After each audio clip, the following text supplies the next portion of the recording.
Opposition on every side, my life is a battlefield. My mind is a war zone, it's kill or be killed. House full of enemies, warfare with the enemy.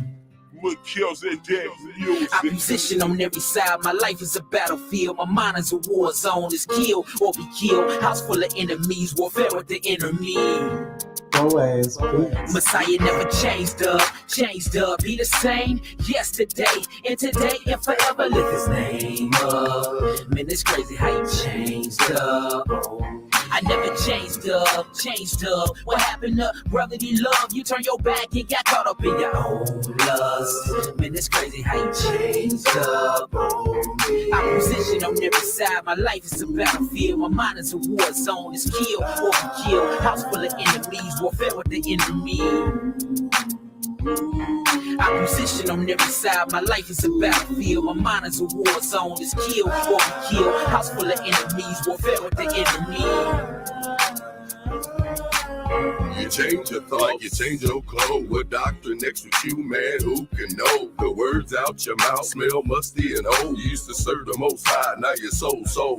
Miss me with your Bible and your self-taught woe. It's MELCHIZEDEK round here, you don't know. We sharpen swords round here for fun. So your misguided doctrine is done. Now move on, no it's washy way. We're trying to free minds from the matrix maze, so we can get back to the ancient of days. As long as I live, I give the Most High's praise. Messiah never changed up, he the same yesterday and today and forever. Lift his name up. Man, it's crazy how you changed up. I never changed up. What happened to brotherly love? You turn your back and got caught up in your own lust. Man, it's crazy how you changed up. Opposition on every side, my life is a battlefield. My mind is a war zone, it's kill or be killed. House full of enemies, warfare with the enemy. Opposition on every side, my life is a battlefield. My mind is a war zone, it's kill or be killed. House full of enemies, warfare with the enemy. My daddy told me it ain't never what it seems. He talk a lot, but he just selling you a dream. But Israelite king, owner, possessor of all things. Imagine the drama that it brings. Lacking in himself, sad blaming everybody else. Got birthed and I prayed for his health. Honor her fleet, but she was changing up your knowledge. Agreement or rape, but I still stood solid. Shots fired from who? You was the logic. Money changed when it changed pockets. And people change, but your heart will stay the same. His word manifested in flesh, he never changed. Never changed up, he the same yesterday and today and forever. Lift his name up. Man, it's crazy how you changed up. I never changed up. What happened to brotherly love? You turn your back and got caught up in your own lust. Man, it's crazy how you changed up. Opposition on every side, my life is a battlefield. My mind is a war zone, it's kill or be killed. House full of enemies, warfare with the enemy. Opposition on every side, my life is a battlefield. My mind is a war zone, it's kill or be killed. House full of enemies, warfare with the enemy. My entire life consists of a warfare. My circle's been intruded by more squares, multiple scars here, but I know that life not fair. It's full of evil and strife, but on the home of Yah, mind rooted in Christ. Nothing's possible change, but you changed up in the wrong way. Meditate while the song play. You in the stray, you took a break from the Lord word. I want to blame, so we all heard war in my household, war in these dark streets, war at the job fair, war lies inside me. Never put your trust in man. I learned that when I came up, but one thing I know for sure is Messiah never changed up, he the same yesterday and today and forever. Lift his name up. Man, it's crazy how you changed up. I never changed up. What happened to brotherly love? You turn your back and got caught up in your own lust. Man, it's crazy how you changed up. Opposition on every side, my life is a battlefield. My mind is a war zone, it's kill or be killed. House full of enemies, warfare with the enemy. Opposition on every side, my life is a battlefield. My mind is a war zone, it's kill or be killed. House full of enemies, warfare with the enemy. Always. Peace.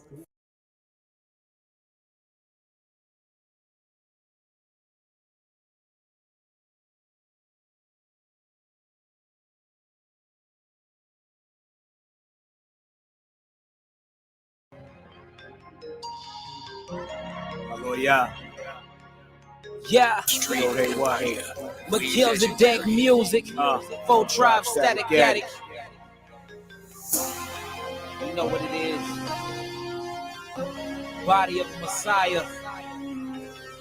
The veil of a Mashiach, the anointed. Put on a Mashiach. South 71 music. Yeah. Warring with the flesh is the ultimate fight. The day in life of an Israelite. Yeah. The Torah is the lamp of light. The day in life of an Israelite. Yeah. Obedience over sacrifice. The day in life of an Israelite. Walk in faith and we follow Christ. Yeah. Living life as an Israelite. The anointed. Priestly appointments, left it is way with me. I pray for the atonement, assassinate my character, but Hebrew demand respect. Church is the mystery, so I move in circumspect. Many failed relationships, mental slaves replace the ships. False tales escapes her lips while she distracts me with her hips. Different bullets, same gun. Satan tried to gain one. I needed love, so he washed me with the blood of his only son. Yeah, they talk behind my back while smiling in my face. Meanwhile, I'm manifesting in my daily Torah meditation. Repentance, redemption. You say you're not sick, but I see the symptoms. Messiah healed the nations. Faith, practice, patience. No man knows the day, so it's safe to say we waiting. Fear God and guard His commands. Make commands and shine your light. When you're doing right, just know you're living a life of an Israelite. Yeah. Warring with the flesh is the ultimate fight. The day in life of an Israelite. Yeah. The Torah is the lamp of light. Yeah. The day in life of an Israelite. Yeah. Obedience over sacrifice. The day in life of an Israelite. Walk in faith and we follow Christ. Yeah. Living life as an Israelite. Always promised to be, so why you honoring he? My people die because the trap in the streets. You live or die, breathe easy, but asthmatic be. You put the judge himself checking before I flex on these beats. The day in life of an Israelite. The feds looking for me, plus my woman on the ish. My haters still got a wish, and I can give it to them. Revenge, a cold dish, it's all subliminal. The lynch mob, gorillas in the midst. Or I beat the shine, paid them, the general still miss. Precious gift, whoever can get it from off their lips. Deuteronomy, Leviticus, prophecy, slave ships. I've seen it all, from the stab of my back to the wide hips. And yeah, they talking, but emotional fact. That's all it for Hebrew Israelite. Promise to seed, so don't trip. Yeah, Abraham, Isaac, and Jacob, they still ain't used to I. They scream Hosanna, then it's crucified. Yeah. Warring with the flesh is the ultimate fight. The day in life of an Israelite. Yeah. The Torah is the lamp of light. The day in life of an Israelite. Yeah. Obedience over sacrifice. The day in life of an Israelite. Walk in faith and we follow Christ. Yeah. Living life as an Israelite. Everybody set apart. That's when the real drama started. I ain't stressing off that. Yahweh got my back. I knocked at the pet spot. Sometimes the wicked in this realm take it too far. He was a soldier. 10 toes down like the ox standing next to me. Well versed in the scripts and bang the word in the street. You never know when it's your time to take the nap. So make your election sure, cause you won't be back. Gratefully the Most High will give me grace. In my carnal life I would take your case. Now I would give you my peace if it helps your faith. Trying to make up for my past before it's too late. You got the tic-tac master running the states, while Honey Booty steadily up in the stakes. I pray Yahweh come and burn this place. And when I shed this flesh, I see them pearly gates. Yeah. Warring with the flesh is the ultimate fight. The day in life of an Israelite. Yeah. The Torah is the lamp of light. The day in life of an Israelite. Yeah. Obedience over sacrifice. The day in life of an Israelite. walk in faith and we follow pride. Yeah. Living life as an Israelite. 71.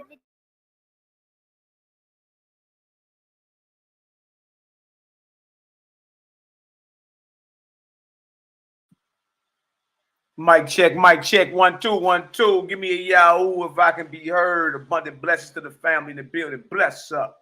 Bless up. Y'all see what time it is. Good to see y'all in the building. I see y'all.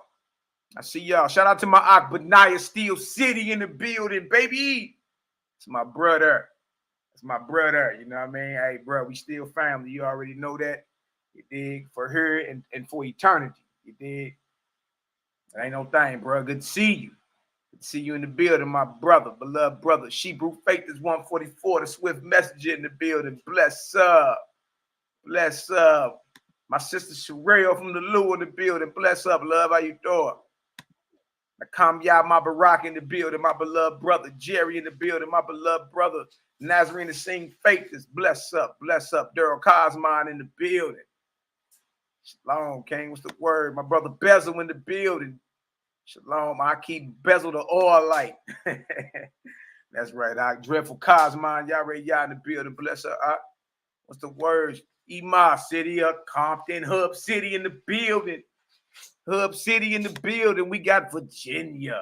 VA in the building. My brother Yahudah Israel. Bless up. What's the word? My sister currently in Florida. Mahaya Yasha all in the building. Bless up. And everybody else, whether far or near.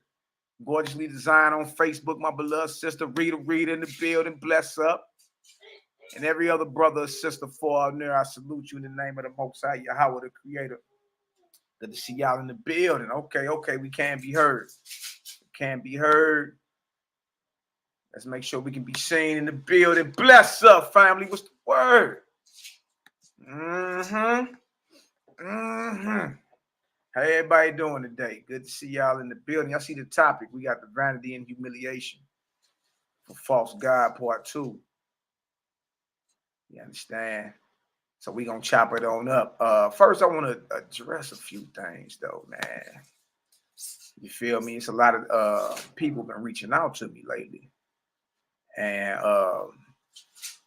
basically saying because they're hearing a lot of the backlash and the uproar dealing with Ye, dealing with Kyrie, many other celebrities too, though. You know what I mean? Nick Cannon, Kendrick Lamar, Kodak Black, Brandon Jackson, Cool G Rap, and the list goes on, actually.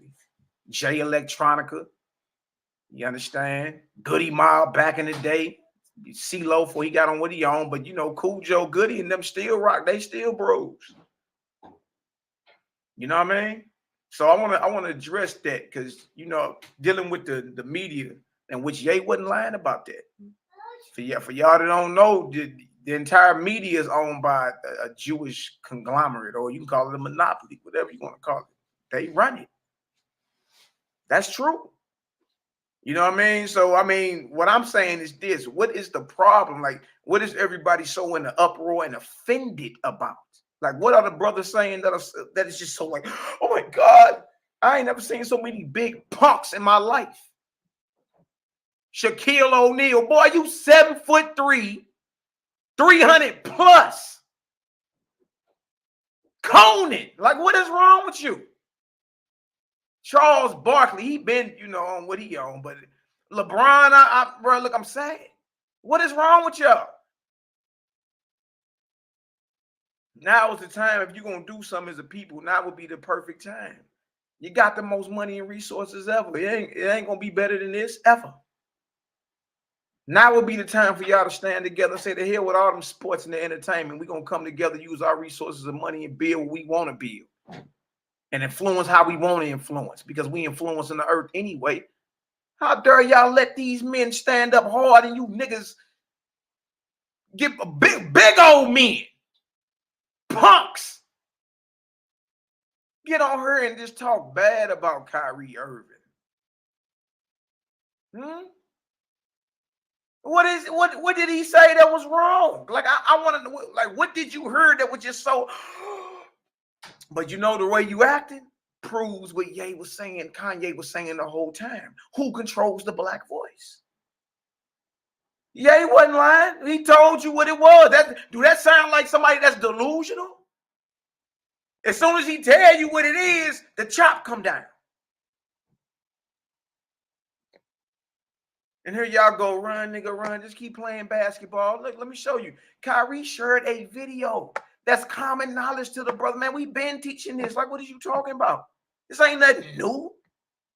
Kyrie ain't get up there and call none of y'all devils and Khazars and oral circumcisers. He ain't run through the protocols of the elders of Zion. He ain't do none of that.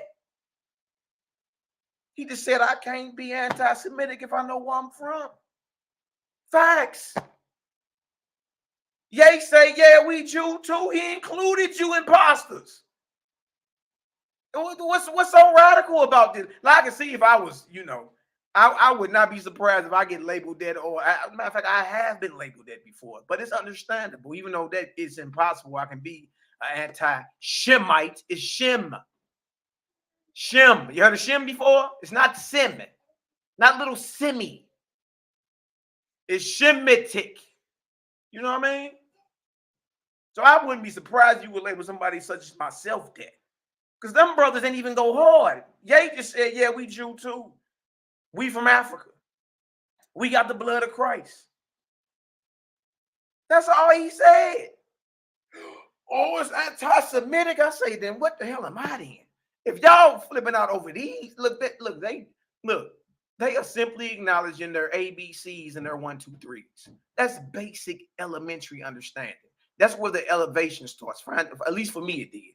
Finding out I was an Israelite, that feeling that came with that, like I'm a part of something larger than myself.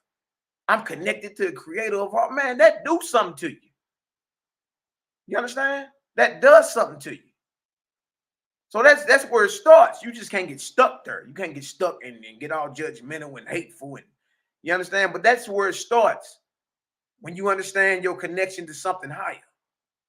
You understand what I'm saying? So them brothers came out and said basic stuff that can be easily verified. Salute the elders that's been teaching that 30 years, 40 years, 50 years. Salute all the elders.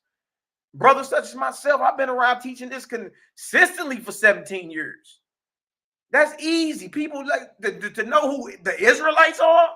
That's basic understanding. You can do a Google search on Judah and find out who the Judites are. That's basic. You see what I'm saying?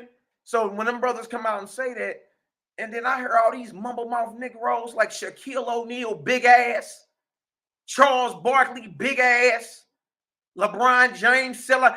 I didn't even know that Ye was on before Ye was on Drink Champs. He was on LeBron's podcast, but LeBron decided to cancel. What is wrong with you? Like, what is really going on here? Now, trip about this. If the Negro man said, you know what, I'm a Viking. I'm a Norseman. I'm Swedish. Wouldn't nobody had no problem about none of that. The Negro man can claim he's Kemetic. He's Sumerian. He's an Anunnaki. The Negro man can claim he's the original man. The Negro man can claim he's an Arab. Nobody whispers by it. As soon as he say, hey, hold on, hit the brakes here. Israel, yeah, that's all us. That's us. Yeah, I'm claiming that. Here come the millie mouthing, the fat jawing, Negroes falling out like they're having cardiac arrest. I'm like, what is wrong with you? Act like we just cussed your mama out. I'm just saying the greatest people, if you're going to go with the biblical narrative, if you agree with it, if it's made up or not, well, it's made up about them niggas then. Regardless if you believe it to be real or not, that's the Bible is about them niggas. When you done talking, it's the truth. That's it. That's it. Now, once you get there, then you can continue to elevate. You dig? You can continue to elevate. You dig? But that's the foundation. Yeah, you're special. You know what I mean? Act like it. You're royalty. Act like it. Absolutely. Do righteousness to your neighbor. Love on one another. Absolutely. Let that light shine. Yes. All that. Yahshua HaMashiach, black man, North Africa, Jerusalem, all that. Yeah. Yeah. Yeah. You dig? That's where it starts, though. So for the brothers, for them to be labeled anti-Semitic, I'm like, then what the hell will y'all label me? Because they ain't saying nothing even radical. It's truth. It's truth. Kyrie said, man, I had to deal with all my life knowing that 300 million of my people were murdered. Do you know what that's like growing up knowing that happened and nothing can be done about it? But they're anti-Semitic. Well, for sure in a film that's easily verifiable.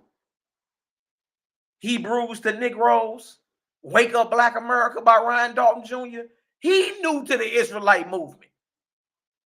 Salute to God. I put peace of Ryan Dalton. Hey, look, ain't nothing but love over here. I remember he called into my radio show years ago. You understand? I love the work he doing. That's what's up. Wake these Negroes, wake the world up and be unapologetic about it. That's it. I love the work he doing. But that's the film that Kyrie shared that got all you Negroes panties in a bunch. Now, if he shared a book, I got a book called Blacks, the Original Vikings. If he had shared that on his platform, it wouldn't be a whisper about it. Here go greasy chicken lip Shannon Sharp. Another big punk. Throwing his brother under the bus. Hey, look, if you men gonna stand up, you influential men that got billions. Yeah, got billions. It was like, whatever, bump it. I sacrifice it all. You know I do own all my stuff. I can go live in Hawaii somewhere and not say nothing about none of this.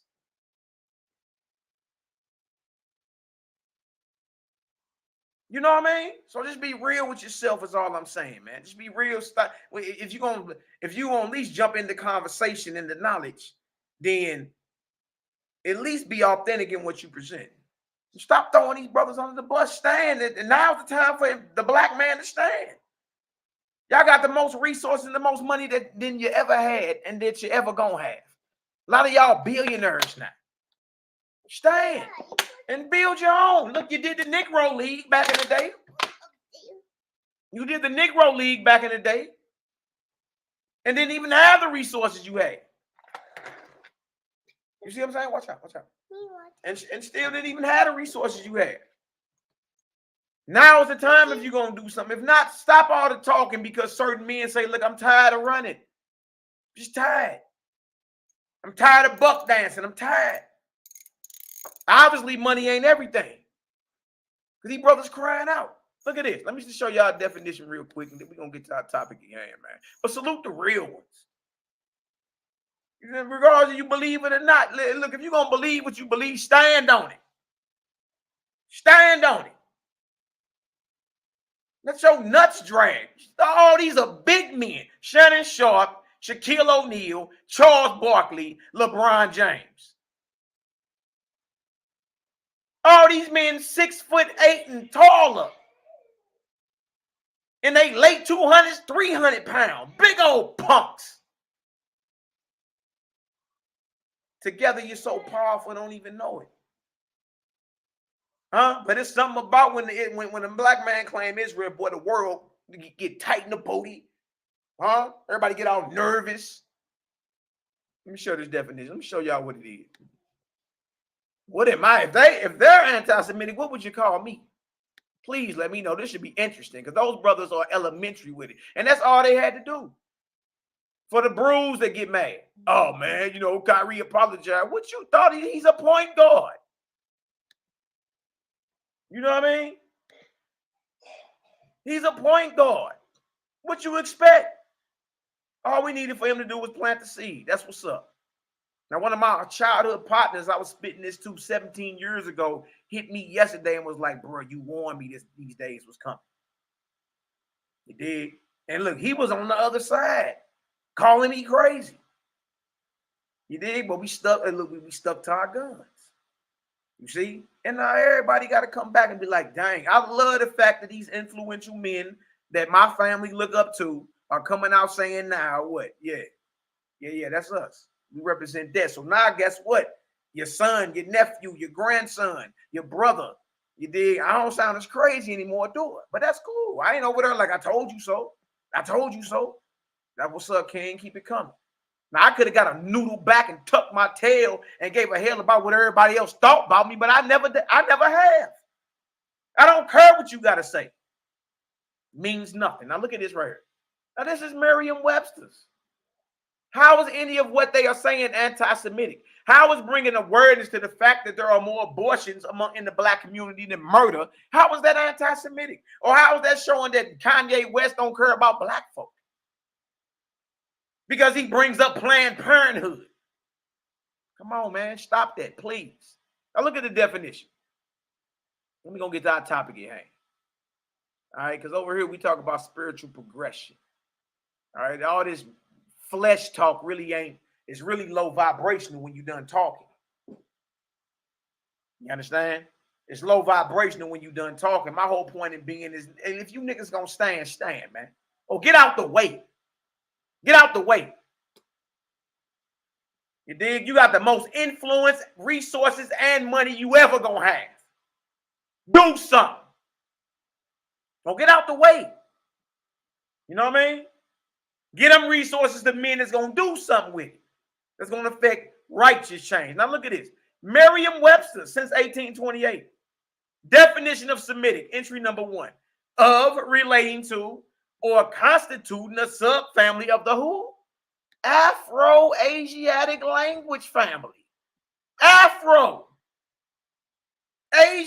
language family that includes Hebrew, Aramaic, Arabic, and Amharic. Do y'all see this? So none of y'all can be anti-Semitic. None of y'all can be anti-Semitic. How? How? Because to be a Shemite is to be Afro-Asiatic, or is to be a Hebrew or a Negro. You can't be talking Shem and you don't bring the Negro into play. That's all that means. The Negro is a part of the family of Shem. So that's what Kyrie meant when he said that, y'all. It also says of, relating to, or characteristics of the Semites, but it's not a Semite, it's Shemites. All right, then it says Jewish. You see?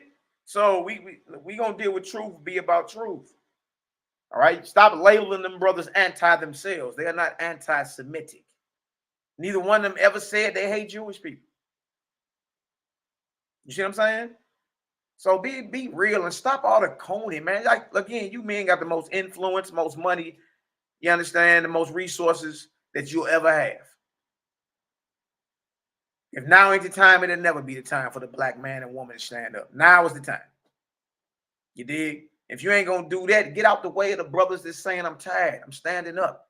I'm tired of being in the sunken place. I got a 500 million, but I'm still a slave. And as you see, all them men got to jump out there and do what? What they got to do? Huh? You better get out there and apologize. You better go come out there with the mop and clean this up. You see? So that I just want to spill on that real quick, man. Now, you can't label these brothers, you know what I mean? You can't label these brothers anti themselves. That's who they are. That's the paradigm they decided to deal with. They decided to deal with the Bible. According to the Bible, that's who these brothers are. It's just what it is. You know what I mean? So how is you going to call them anti when, according to the definition, your own definition, that's describing them? They are Afro-Asiatic. That's just what it is. You dig? Then you got the actual, you know, the gods, the 5%ers, they claim Afro-Asiatic, the original black man, Asiatic, and all that. You know what I mean? No, it is what it is, man. Right? But stop being weak with it. If whatever you standing on, stand on it. Whatever you standing on, there's opposition to it anyway. But if you're gonna stand, stand. Stop being so soft. Right? The fact your enemy can put a battery in your back and make you apologize show you ain't ready for what you talking about.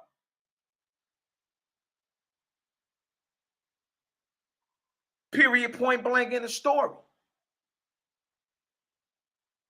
Everybody can't leave their land of captivity. Some of these niggas on papers. Some of them can't get passports. What's your plan for them? Janelle Weary.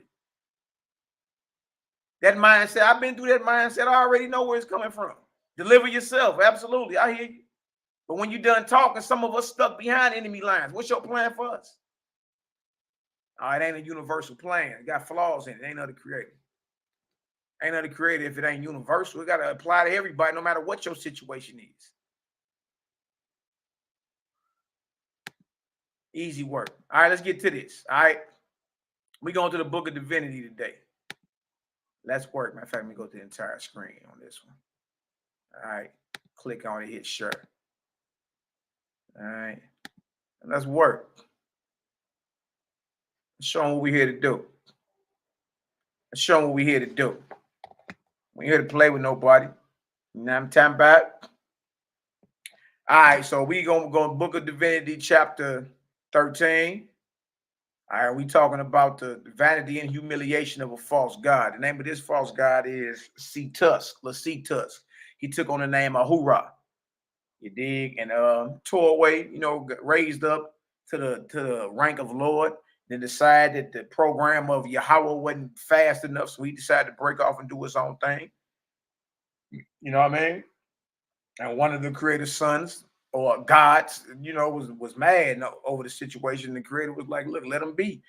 Whoever cut themselves off from me, cut themselves off, which makes sense. So I gave the analogy of a lamp plugged into an outlet, right? Bulb on, shining all day. As soon as you unplug the plug out of the outlet, the light is out. Bulb may still be warm or whatever, but the warmth is what? Fading rapidly. Whoever cuts themselves off from the source, light is out. Eventually, you cut yourself off. All right. Now you got it to the point to where at the end of this, right here, I'm gonna go to the end of chapter 12. All right, Book of Divinity, chapter 12 and 36. Ahura's gods. Now, Ahura is a false god. All right, Ahura's gods had become acquainted with him during the hundreds and hundreds of years, and they no longer trembled at his commandments. See, they realized he was full of smoke. You just puffing smoke. You done had everybody believe and think that you really about what you talking about, but you're not. See, and we can apply that to ourselves. All they had to do was keep patience, and they would have been able to witness what the Most High Yahweh had for them, and still has. You understand? But when you cut yourself off from the source or from the Most High or from the Creator, you cut yourself off.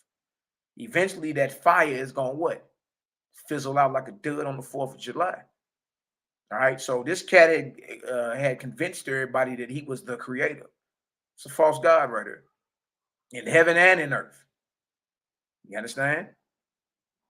But guess what? It came to a point to where he wasn't ready for everything that he was taking on. To claim that, boy, those some big shoes to fill.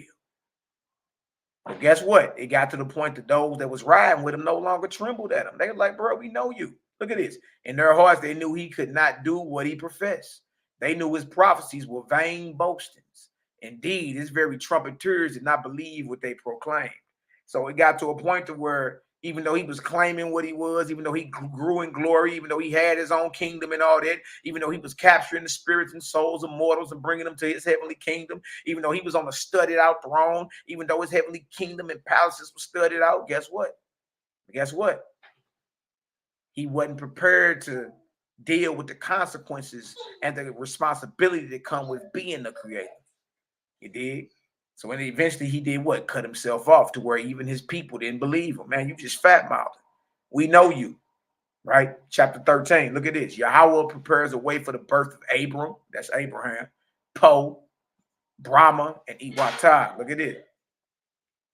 In the 180th year preceding the dawn of Dan, that is to say 2,920 years after Fragapati and Zarathustra, Yahweh sent swift messengers with 6,000 Etherian Louis. Louis are the spiritual geneticists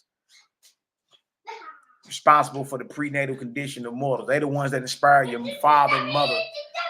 Inspire your father and mother to come together. All right. So look at this. Being that the earth is going through a period of darkness, the Most High always provides a way for you to receive some light from him. So he got to prepare the way for great men to be born, like Abraham. You know what I mean? Coming from a Bible background, we familiar with Abraham. Shh, I'm live, man. Abraham, Brahma, Iwata, which was an American prophet, And then you dealing with Po in China, right? Watch this for a second. Hold on, fam. Hold on 1 second. And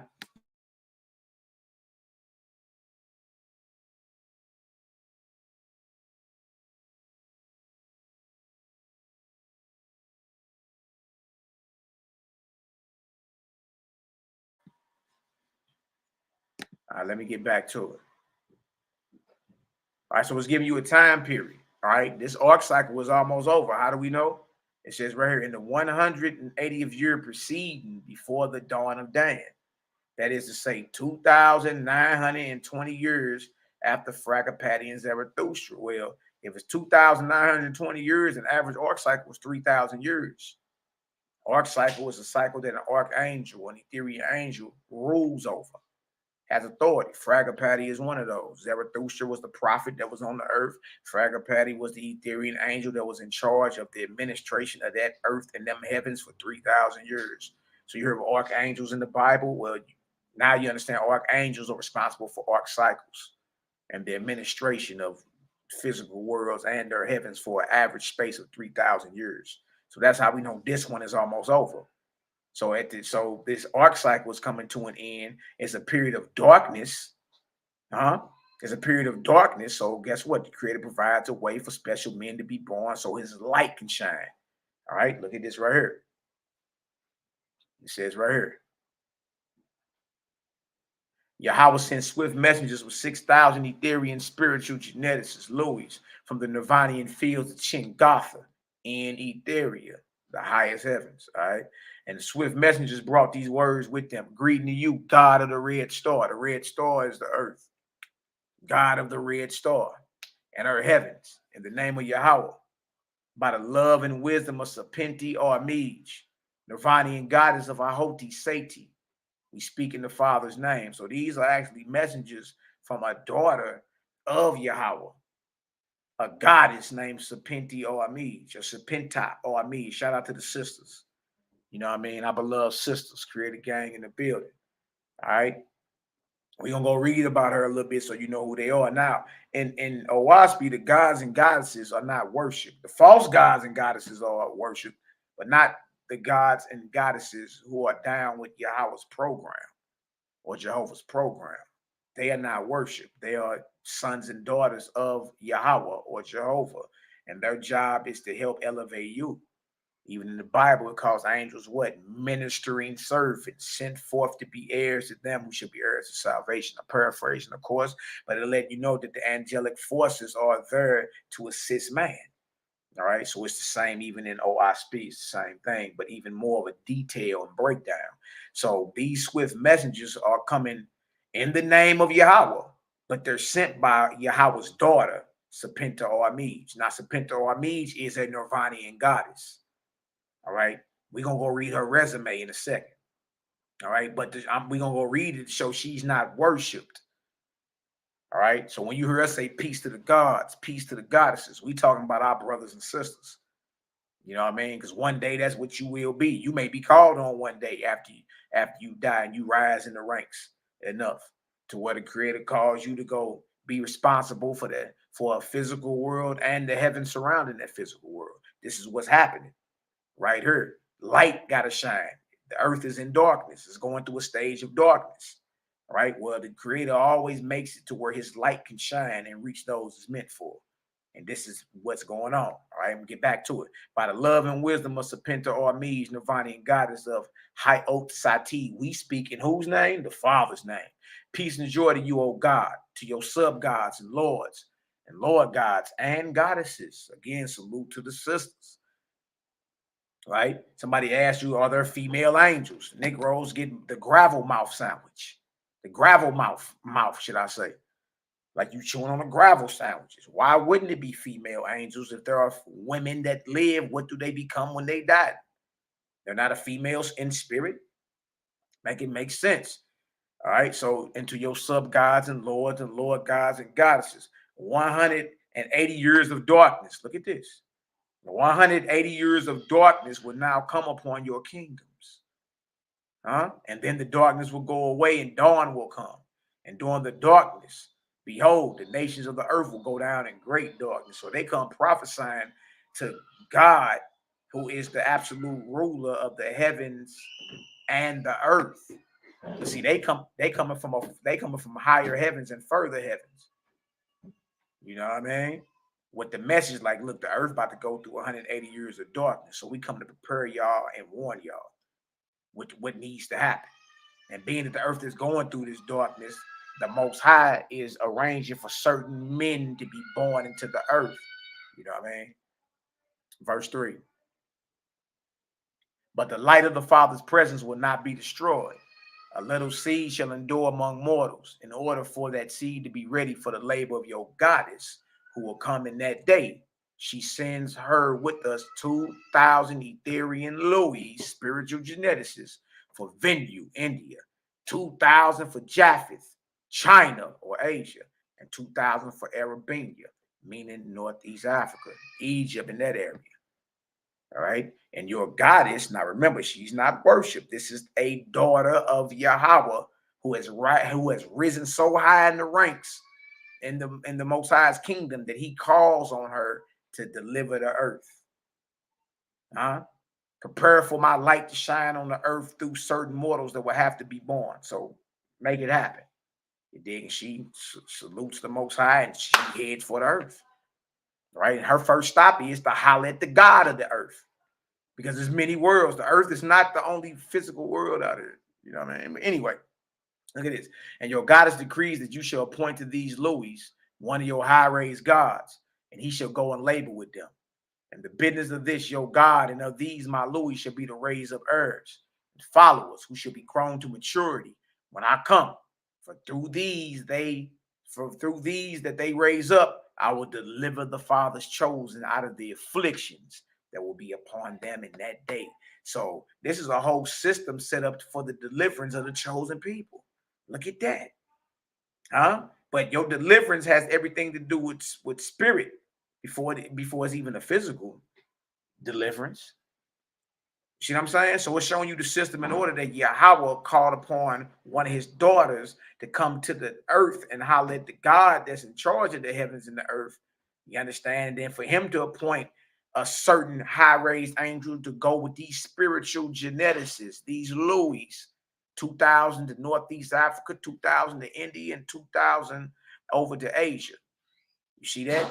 And inspire certain mortals to come together so certain types of men could be born after so many generations. The Louis are the masters of generations. They're the ones that inspire your parents to get together to have you. That's cold. That's cold. Look at this right here. It says, look at this, verse 6. To this God replied in the name of Yahweh. See? That this God replied. God, remember, is just a son of Yahweh. A goddess is a daughter of Yahweh. The angels, the spirit, all of them are sons and daughters of the creator, Yahweh. To this God replied in the name of who? Yahweh, Jehovah. Greeting and love to Serpenta Armij, goddess of a hot Satan. I received your Louis with joy, and I appointed them my favorite God, Yema, God of 1,000 years tuition, namesake of Yema, son of Vivanho, the sweet singer. He's like, so this cat Yema right here been in the realm at least 1,000 years. So God said, all right, I received these masters of generations. I'm going to send my boy Yema with them. You did. He's God of 1,000 years tuition. Like, so these are the ranks and different grades in the heavens that you're dealing with. You dig? Now, we're going to stop. We're going to hold that right there, right? And jump over to the book of Serpenta Armij. So we can show she's not worshipped. The mealy mouth Negroes can, stop saying you worshiping false gods. And I ain't know what that is. They did. Just the system is set up in order, dealing with the Most High. It did. Yeah, Yahweh, Yahweh, Yehovah. Just I ain't quibbling over names or pronunciation. I believe everybody know what I'm talking about. It did. Some people call them that vibration. Let them stay there. That's what's up. But everybody should know what I'm talking about. Yahweh, Yod-Hey, Wav-Hey, Yahweh, Yehovah, Yahweh, Yahuwah. I done heard it all. Jehovah, I haven't heard it all. You did. It only come down to character though, because a false God can appear in the name of any God, including the name of the Creator, and say, "I'm Yahweh, and I command now is the time for you to go cut off the ears of white folk." You gonna be yeah, that's a boss, not even known as a false God. You understand? The Creator, Yahweh, if you want to call it, or Yahweh or Yahuwah, commanded you not to kill. Why would He appear to you until you go kill anything? See, it ain't even in pronunciation; it's in character. I thought y'all figured that out by now. Book of Serpenti Armies, daughter of who? Yahweh. Jehovah. Look at this. Being of the first deliverance of God's chosen people. Serpenti Armies. Look at this. Yahweh spoke to Serpenti Armies, goddess of Ha'ot Sati in Nirvana, in the Ark of Speeder, commander of the south fields of Abiram, in the Orion plains of below the Wichian, of a reign of 200,000 years. Write that down right there. That's how long this sister of ours been in the realm and rising up, right? Write 200,000 down first. Of a reign of 200,000 years. Surveyor for Otaeus, 10,000 years. So write down 10,000. We adding all this up, plus 10,000. Leader of the Oxian, 70,000 years. Plus another 70. Captain of Gelias roadways in the force of Luga, 20,000 years. Plus 20,000.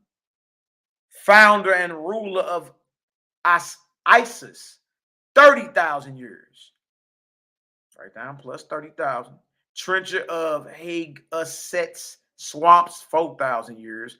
Goddess of Noah, goddess of Unigi, goddess of Putu, each 10,000 years, plus another 30,000 years. You should come up with 364,000 years. This is a high raised. This is a high raised sister. She's not worship. She's the daughter of Yahweh, Yahuwah, Yahweh, Yahuwah, the Creator. Okay, the Great Spirit. She's a daughter. So if she's a daughter of Creator, then this makes her a big sister of ours. You should get about 364,000 years. I added it up yesterday. Look at this right here. Verse 2. This is what the Creator is saying to her. All right. Remember, it said Yahweh spoke to Serpenti Armies. Verse 2. My daughter, behold, the red star in her heavens come your way. Yes, the earth travels. It's on a circuit. My daughter, behold, the red star in her heavens come your way. She will cross the Ark of Speeder 4 years and 32 days riding. Open your fields in Abiram and give her 40 years indulgence. For this is the first of her deliverance. Serpenti Armies answered, saying, I see the red star of the earth, O Yahweh, Jehovah, like a wandering ship in a wide ocean. She comes through my fields, the young earth, traveling on, carefully in the roads of YHWH'S. Has she so soon, in just little more than 60,000 years, overcome her enduring knots and torturing hells? In your wisdom and power, O Yahweh. This is what this high-raised big sister of ours is saying. You see her resume. Nirvanian goddess. She's not worshipped. In your wisdom and power, no god or goddess is worshipped that's down with the Most High Yahweh. None. In your wisdom and power, O Yahweh, I will go in person to this physical world and encourage her God, the God of the earth, and the lords under the God, for the excellent labor done. Do y'all see this? See this? Oh, wait. So this is the goddess that we was reading over in the book of Divinity. It's talking about Serpenti Armies. All right, a daughter of the Most High. And this is what the Creator commands her. Yahweh said, call your counsel and proclaim from my throne. So the throne that she sit on, guess what? That's the Creator's throne. And they make it out of, they make the throne like out of a beam of light. It's crazy how they make it, you know what I mean? But even though the creator is not a physical man or woman that sits on his throne, he commands his gods and goddesses to make a throne wherever they ruling from, and that's considered his throne. And when he comes speak to them, he overshadows them with light and speaks through the light. Yeah, it's top notch. It's wild. It says, Yahweh said, call your council and proclaim from my throne the feast of the Ark of Speeder. Then Serpentor called her high council of 100 million. Look it up. Got 100 million in council. Look at this. Sons and daughters of Yahweh. And she ascended to her place in the center of the throne of the Great Spirit. Okay? So this is who we talking about when we go back over to the book of Divinity right here. And it's talking about the goddess. It's talking about Serpentor, daughter of Yahweh. She is not worshipped. You understand? But she's high. She's one of the highest, if not the highest raised angel. Or goddess, if you want to call it that, in Owaspy, I believe. You understand? She's been in that realm 364,000 years. That's something for the sisters, you know what I mean? Because I know sometimes it seems like sisters ain't involved in nothing when you read these spiritual texts and all that, you know what I mean? But in her, it's letting you know that the sisters are very much involved. They right along with the gods getting it done. Doing the work of the Most High. You know what I mean? So shout out to the sisters, the goddesses in training. Bless up. You got a brother here. You know what I mean? Salute to the gods in training. Bless up. You got a brother here. You know what I mean? Yeah, that's something to trip off of right there. That's something to even focus on. And that's a goal right there. You dig? We straight got, you know, we got brothers and sisters that's been in the unseen realm for hundreds of thousands of years. You understand? So that's tight right there. To this guy replied, Book of Discipline 13-60. This guy replied in the name of Yahweh. Greeting and love is the Pentiomedes, goddess of Saiti. I receive your Louis with joy and appointed them my favorite god, Yima, god of 1,000 years tuition. Namesake of Yima, son of Vivanho, the sweet singer. So the swift messengers with due ceremonies left the 6,000 Etherean masters of generation, spiritual geneticists, Louis, and departed. And God sent messengers to Yima, commanding him to come to Maru at once, deputing his assistant God to take his place and to retain it until dawn. And till this light come, Yima, I got to work for you. You understand? So deputize a God in your place. Come holler at me. It's work to be done until, guess what? We come into this region of light. Because everything's in darkness. You see this? So Yima appeared presently before the throne of God, and the latter instructed him in all that had been commanded from on high. And Yima sent word to his former kingdom for 1,000 of his attendants. And they also came. Meanwhile, Yima conferred with the masters of generation, the spiritual geneticists, Louis, who explained to him all that they required. And after this, they provided a Piedmazar, a fire ship, and descended to the earth, to China, India, Egypt, Asia, India, Northeast Africa. So Abraham was a great man, but trip off this, there were masters of generations that inspired his foreparents to come together 7 generations back. 7 generations later, there is a mortal born that can hear the voice of angels and receive the light of the creator named Abel. You see? So these things are already planned out. All right? If you get some understanding so far, give me a 9 up in the chat. Bless up. Bless up. Shout out to the haters, jaw jackers, and naysayers. Yeah, we love y'all too. Bless up, bless up, bless up. Good bread, good bread, good bread. Yeah, Janelle. Now, people call me Malaki, right? But if you read it in Hebrew, it's Malaki. If you read it without the Hebrew vowels, like some say it's MALAKIMAC. Yeah. Pronunciation don't change definition or intent or sincerity. That's all I'm saying. So that your point is invalid. All praises, glory. Now that we got 9s in the building, all praises. We all good. All right. Look at this. Chapter 13 and 8. And Yima stationed his fire ship midway between the 3 countries in the first plateau above the clouds and called that place Horeb, in honor of the first heavenly kingdom on the earth. And when he had founded his place and named it, he sent word to God, Yahweh's son. Y'all see this? God is Yahweh's son. God is a son of Yahweh. I've said ye are gods. And if he called them God to whom the word of God came, then the scripture can't be broken. But you offended when I call you God. Salute to the gods. You say, I worship gods. I'm worshiping false gods. Salute to the goddesses. Oh, hey, we're dealing with multiple. We deal with the creator over here, the Most High, creator, Yahweh. You don't like that pronunciation? Jehovah. You don't like that pronunciation? Yehovah. You don't like that? But he just can't please you. Stop it. Anyway, he sent word to God, Yahweh's son, Jehovah's son, who gave him 500 messengers, mostly college students. And God gave them to deliver hind currents so the Ethereans could be supplied with a regimen of their own order. The college students are, because there are schools and universities that you must learn from to advance and, raise up in the grades and raise up in the ranks. Dealing with who? Dealing with the Most High. He never stopped creating. Unless you think you die and just black out and that's just it. And then one day it's just, you skating on ice. Or does this thing continue? You know what I mean? It's all about what makes sense to you. I mean, there's many different thoughts and understandings of life after death, even in the Bible. The Bible ain't even uniform in its belief dealing with what happens after you die.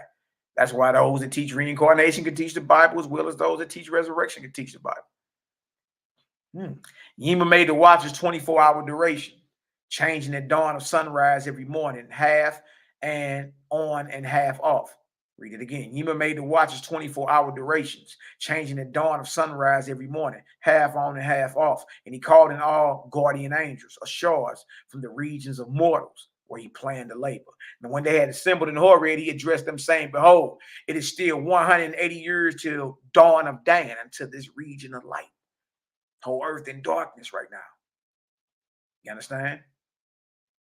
The grade of mortals is beyond low. We below the grades. Look at it. In that time, Serpenta Ormedes, goddess of Ha'ot Sa'iti, situated in the Nirvanian fields of Chingatha, will come in the Father's name and with wisdom and power.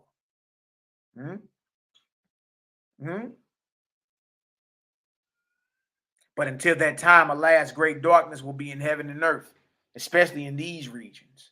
And it shall come to pass that the mongrels, the worshippers of Ahura, Mazda, the false god, will triumph in these lands. They will build great cities and kingdoms, and they will rule over the Ahuans to great injury. But the Druks will be redeemed to everlasting life during this period. For the mongrels will wed with them, and their progeny will be capable of receiving light.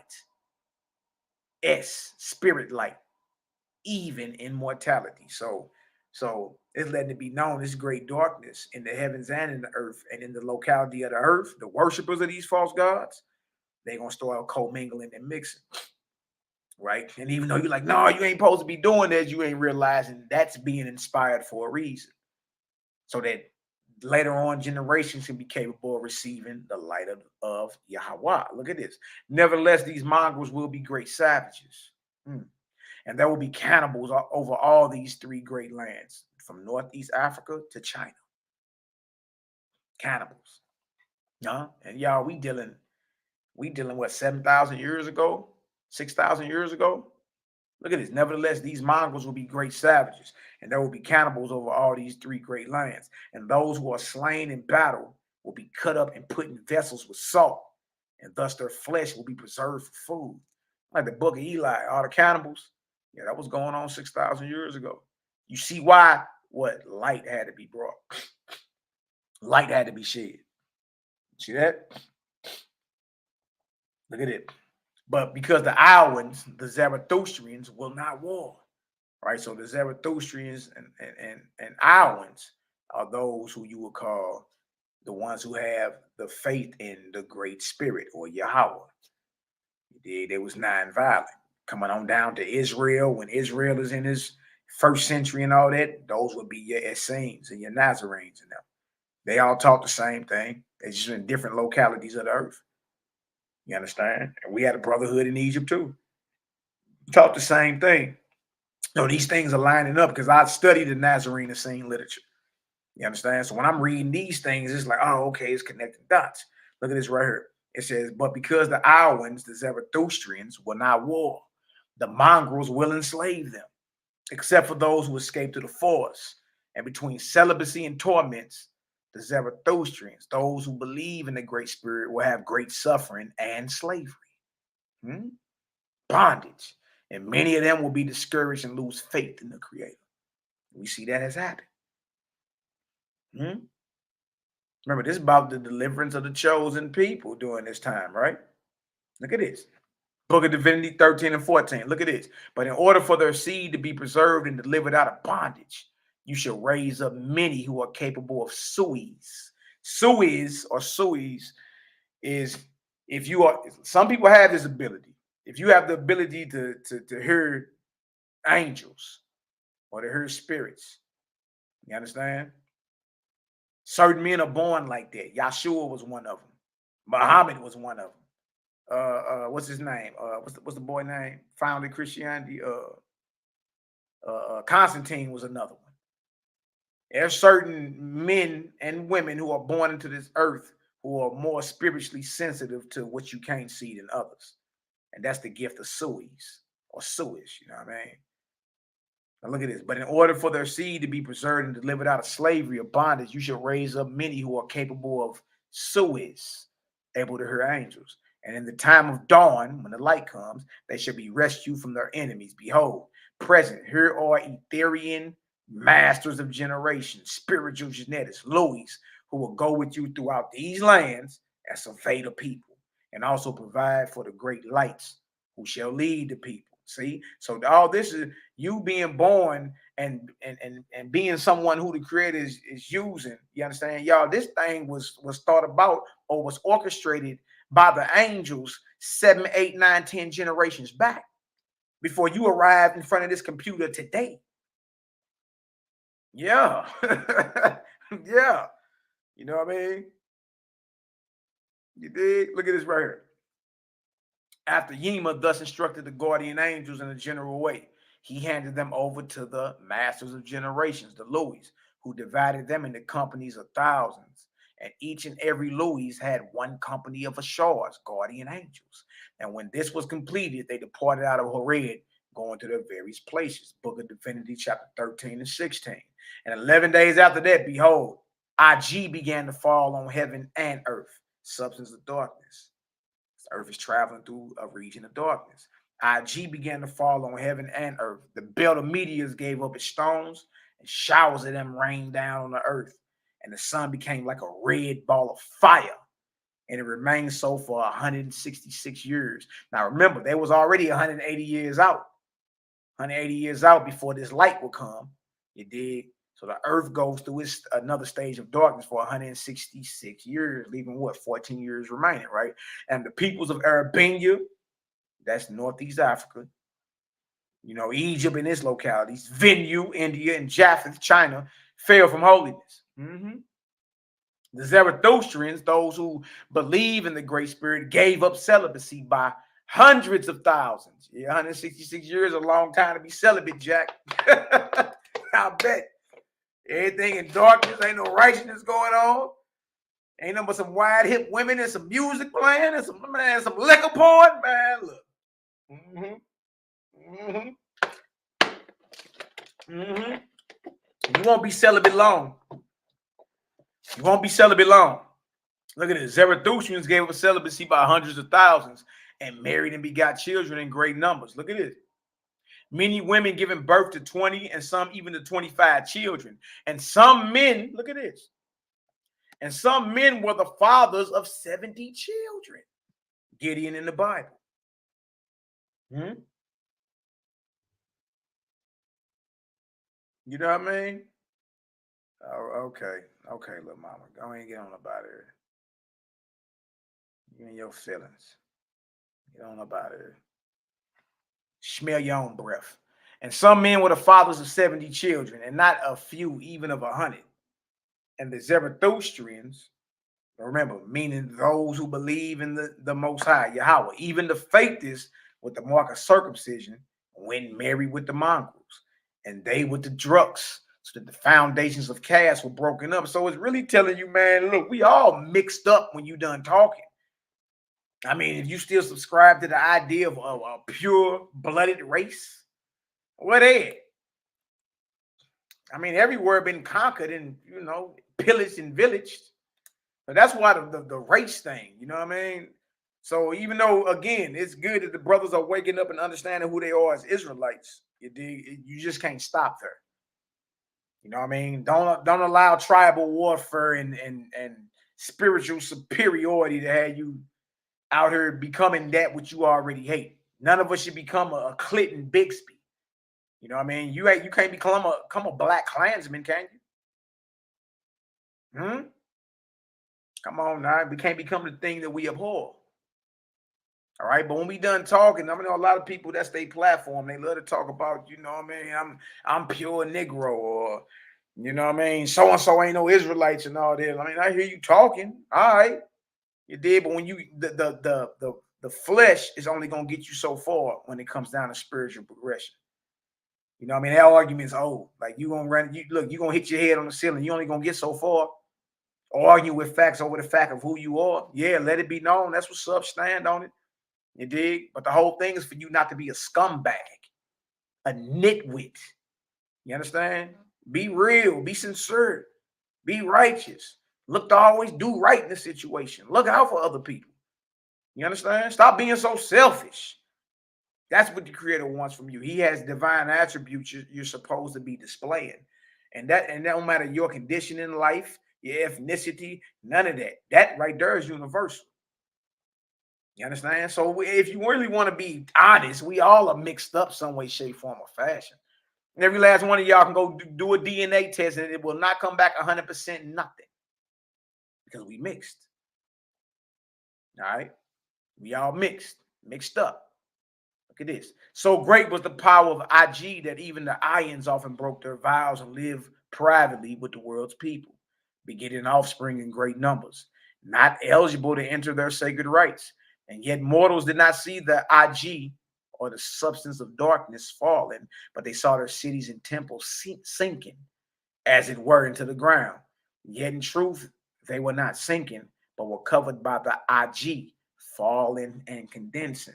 So that even lets you know you could be in a situation to where it's darkness and you really not perceive the whole reality of the darkness. They thought that their cities were sinking and not realizing, no, Jack, that's the IG. That's what's falling. Substance of darkness, because the earth is going through a stage of darkness. You dig? Until that stage of light comes. Look at it. And sometimes Yahweh allows that to happen because mortals and angels are supposed to learn and master the elements. You see that? All right. Look at this, Divinity 13:18. Yahweh said, what I give that grows the physical, the corpora, inspires man the corpora. What I give that grows the spirit, S, inspire man's the spirit, S. In the days of IG, neither angels nor man can enthuse mortals with spiritual things. When it's the era of darkness, it ain't too many people that you can, you know what I mean, that's gonna be on some meditation. That's gonna be on some doing righteousness unto others. Only those who are organically grown in spirit, can withstand the IG. Ooh-wee, chapter 14. Shout out to the haters, jaw jackers, and naysayers. Y'all get some understanding so far. Give me an 8 up in the chat. Bless up. Bless up. We dealing with the what? The vanity, right? And the humiliation of a false God. That's what we dealing with here. All right? The vanity and the humiliation of a false God. So being that the false God starts to rule, and you understand he's at war with the faithists of those who believe in the most high power. You dig? Well, guess what he's doing? He's inspiring warfare, bloodshed, the destruction of the doctrine of Yahweh out of the earth, the destruction of those who follow him. You dig? So the earth is in darkness. The earth is in darkness. All right, we're going to keep reading about this God. Now watch this.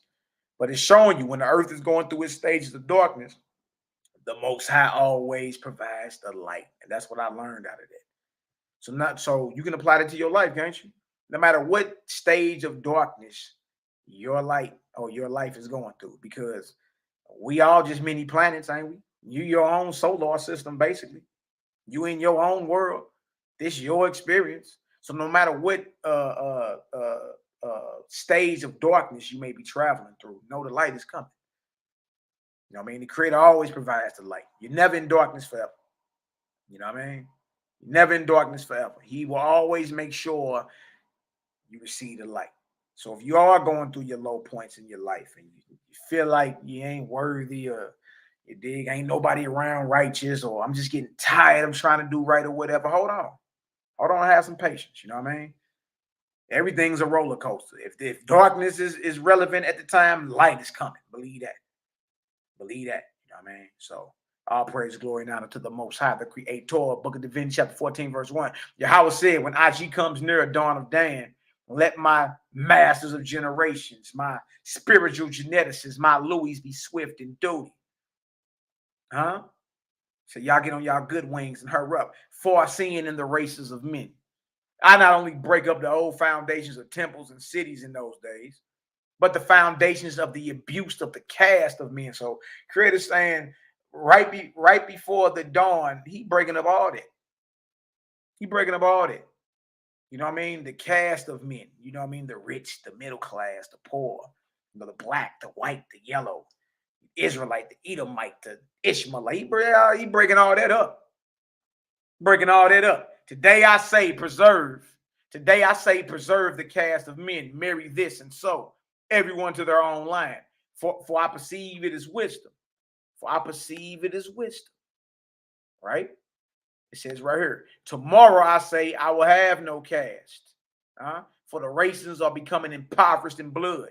Marry her, marry her. And I give them IG, and their desires break all bounds. And I raise them up giants and strong-limbed. So this is saying there's a method to the Most High's warfare, or the method to his chess plan. You understand? There are times when he's telling you, look, only marry like this. You dig? But then he uses the time when the earth is going through darkness to allow that to happen. You understand? Because what he's doing is he's foreseeing into the future, and he's causing his masters of generations to inspire certain men and women to get together. So generations down the line, the light of the Most High can be heard and received. You see? So that's what he's doing there. All right. But in those days, my Louis shall fly swiftly and with great power, so that a seed may be preserved for me in my kingdoms. I do not come for one race alone. I know Israelites mad at me now, but yeah, this is more universal. I mean, even the Bible says, in my Father's house of many mansions, also my house should be a house of prayer for all nations, all that. So it's saying during these cycles and all that, there are periods of darkness and there are periods of light. There are times where you just exclusive and do it this way, and there are times where he allowed it to get done. So on down the line, there will be a line of light. You understand? Look at this. I do not come for one race alone, but to all men.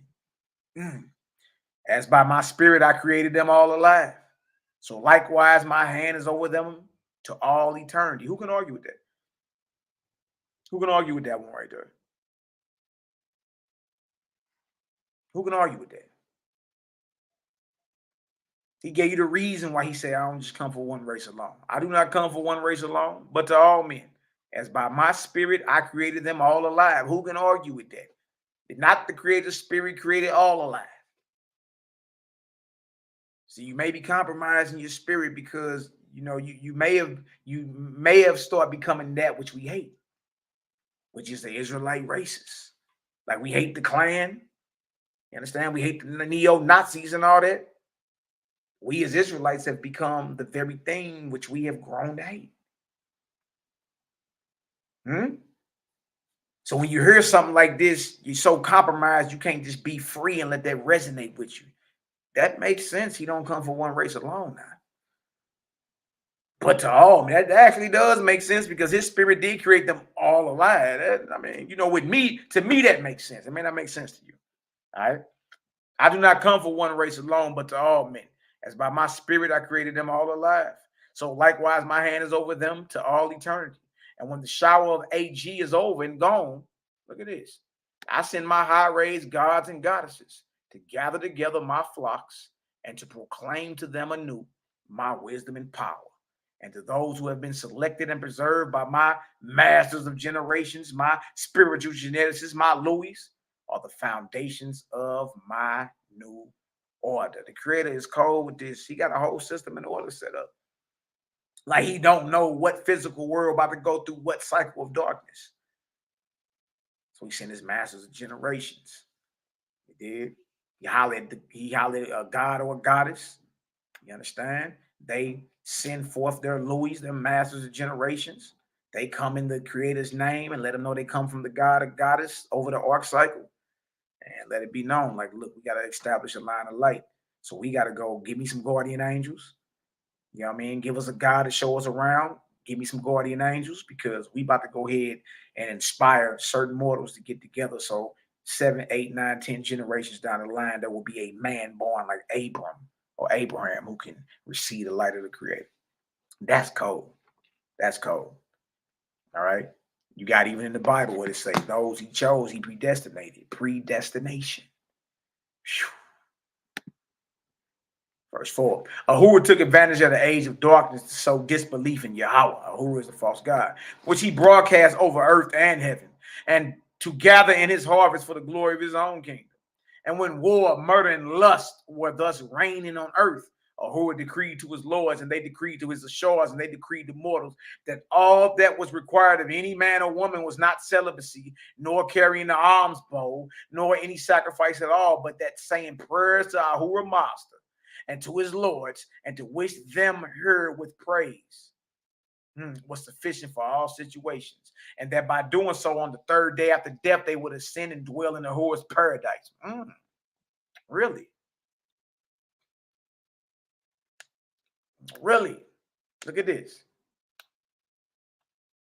It says right here, however, this was not true, for Ahura's emissaries caught the newborn spirits and made slaves of them. You see? You know, you cross over in the spirits, you a newborn spirit. Like you come through the womb of your mama, you a newborn babe.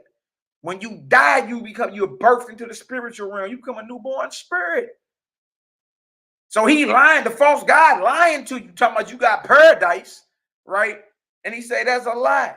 He said that for Ahura's emissaries, right here, for Ahura's emissaries caught the newborn spirits and made slaves of them, commanded them to gather regiment and substance for the glory of Ahura's heavenly kingdoms.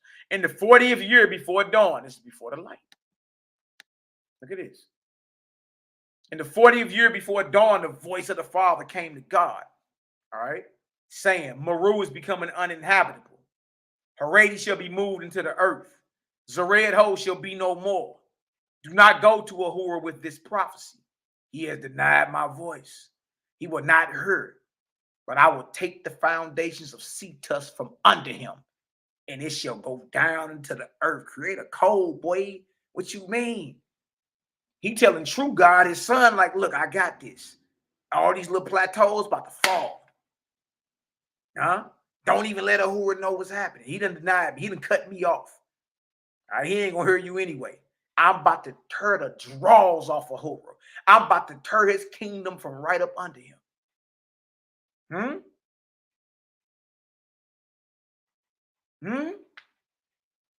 Oh, wait.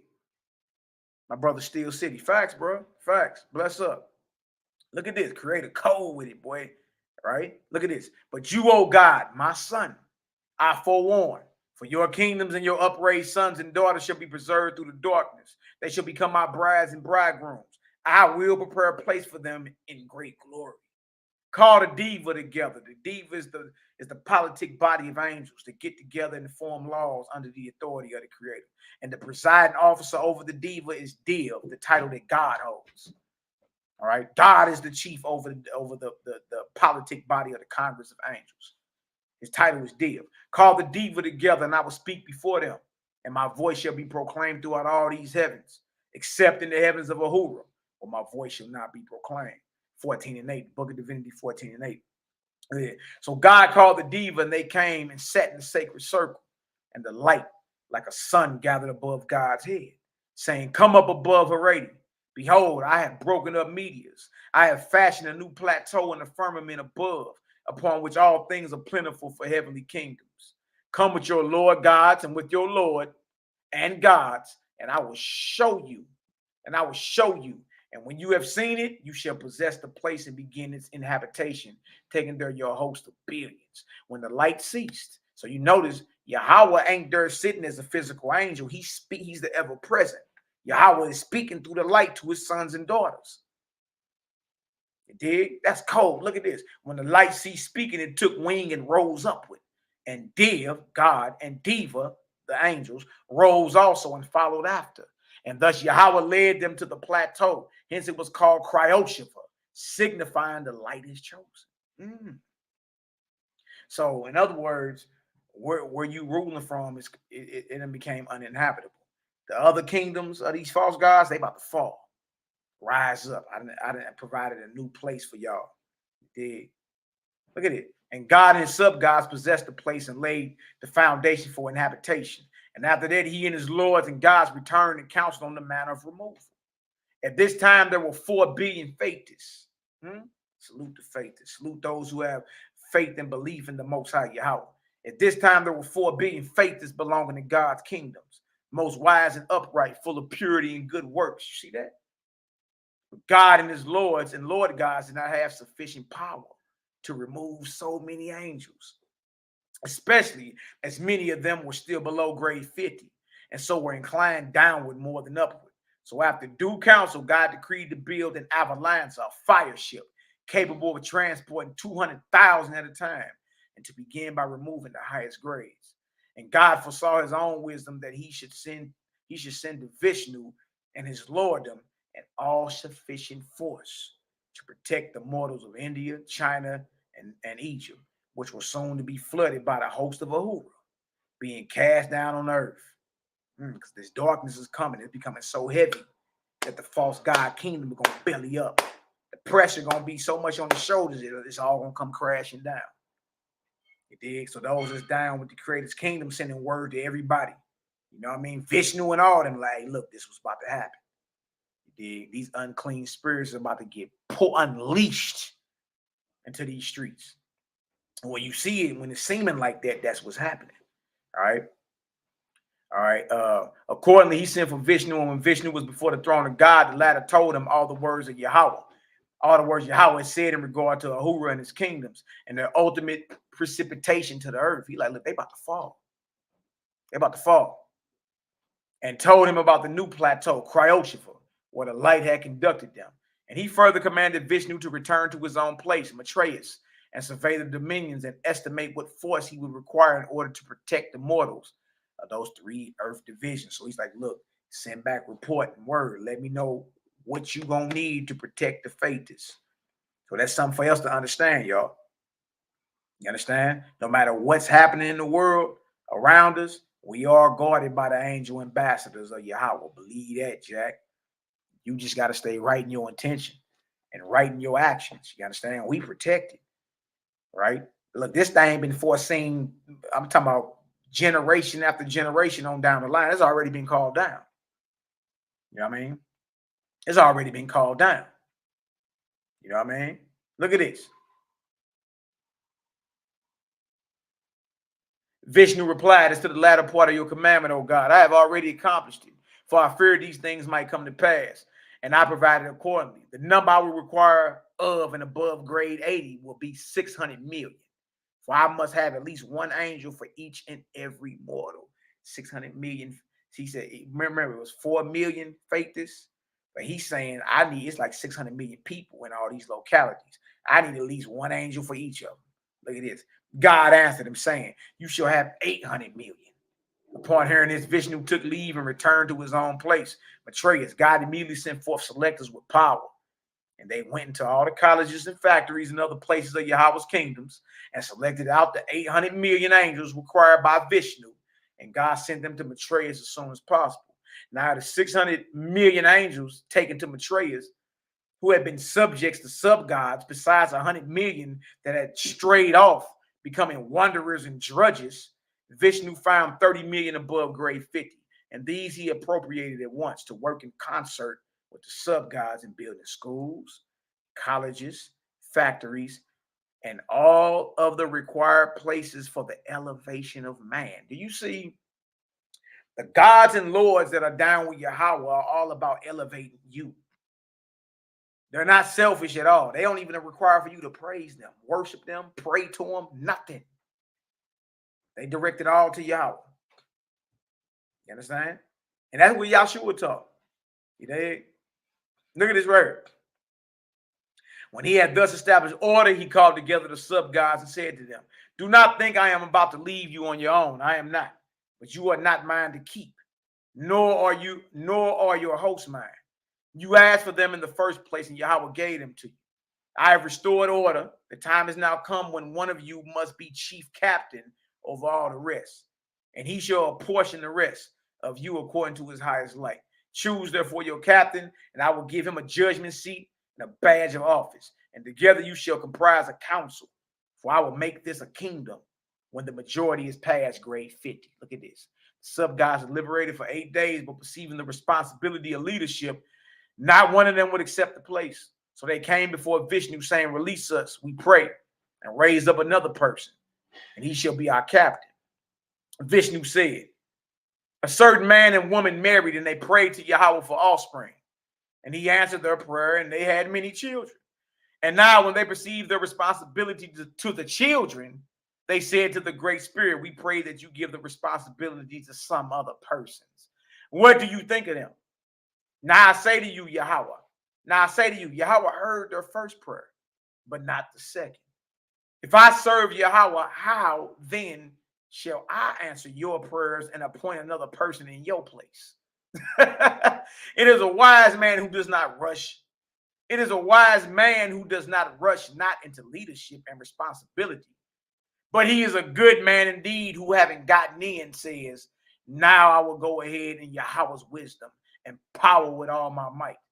The gods who are above us come to such a man and help him. Go then once more in the council and appoint a chief captain. Huh? He tell them, look, stop crying. Stop it. What you mean? You sounding like the married couple that pray for children, get children, and want to throw the responsibility on children on others. No, I don't work like that.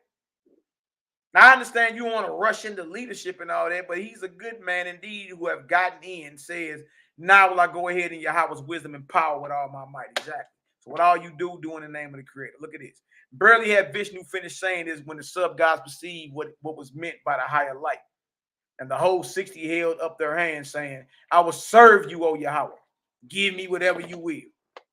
With that, Vishnu commanded them to appoint the one with the highest grade, which they did.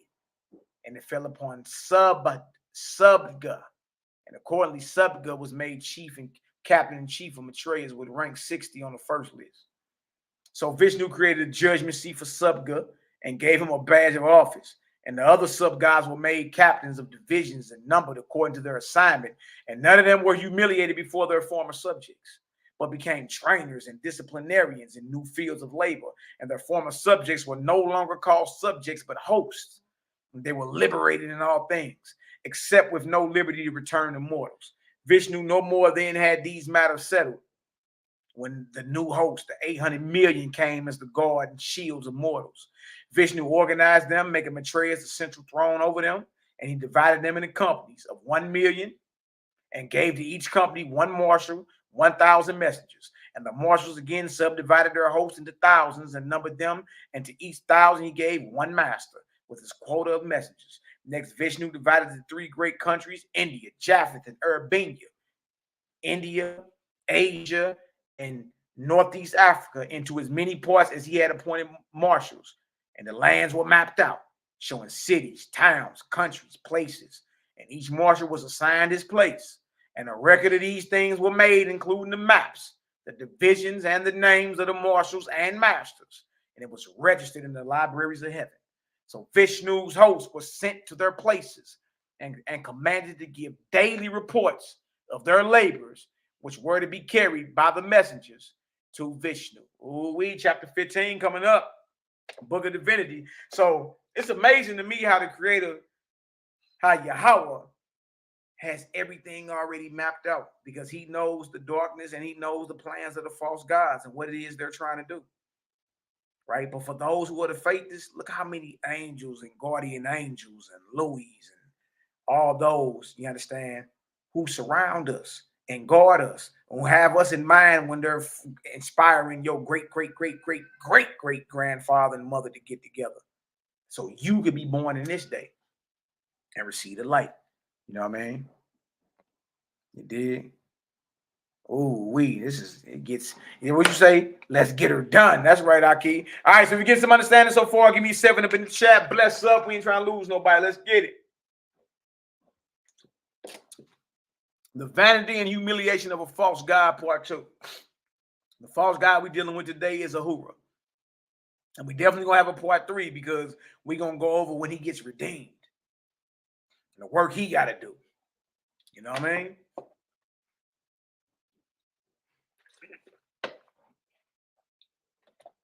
It's real easy to receive and understand. It's not hard. You know what I mean? Like, to me, it's amazing the system and order that the Creator has set up. It's amazing. It really is. But to understand that order is not hard. It's not like you're looking at a calculus equation or something like that. See that? It's really easy to understand, but yet so deep. You know what I mean? Yet so out of this world is mind-blowing. You know what I mean? Good to see y'all in the building. Bless up. Peace to the God, Cosmo and Cal in the building. Bless up. Peace to the God, David Long in the building. Bless up. Bless up. Peace to the Sean LaFay, Intuitive Gold in the building. Bless up. Matthew Smith, son. Iman Kanaya, El Batya, Jamia Brown, Kirby Stevens, Spiritual Light, Shock in the building. And everybody else I don't get to holler out. Bless up. Love y'all indeed in truth. Let's work.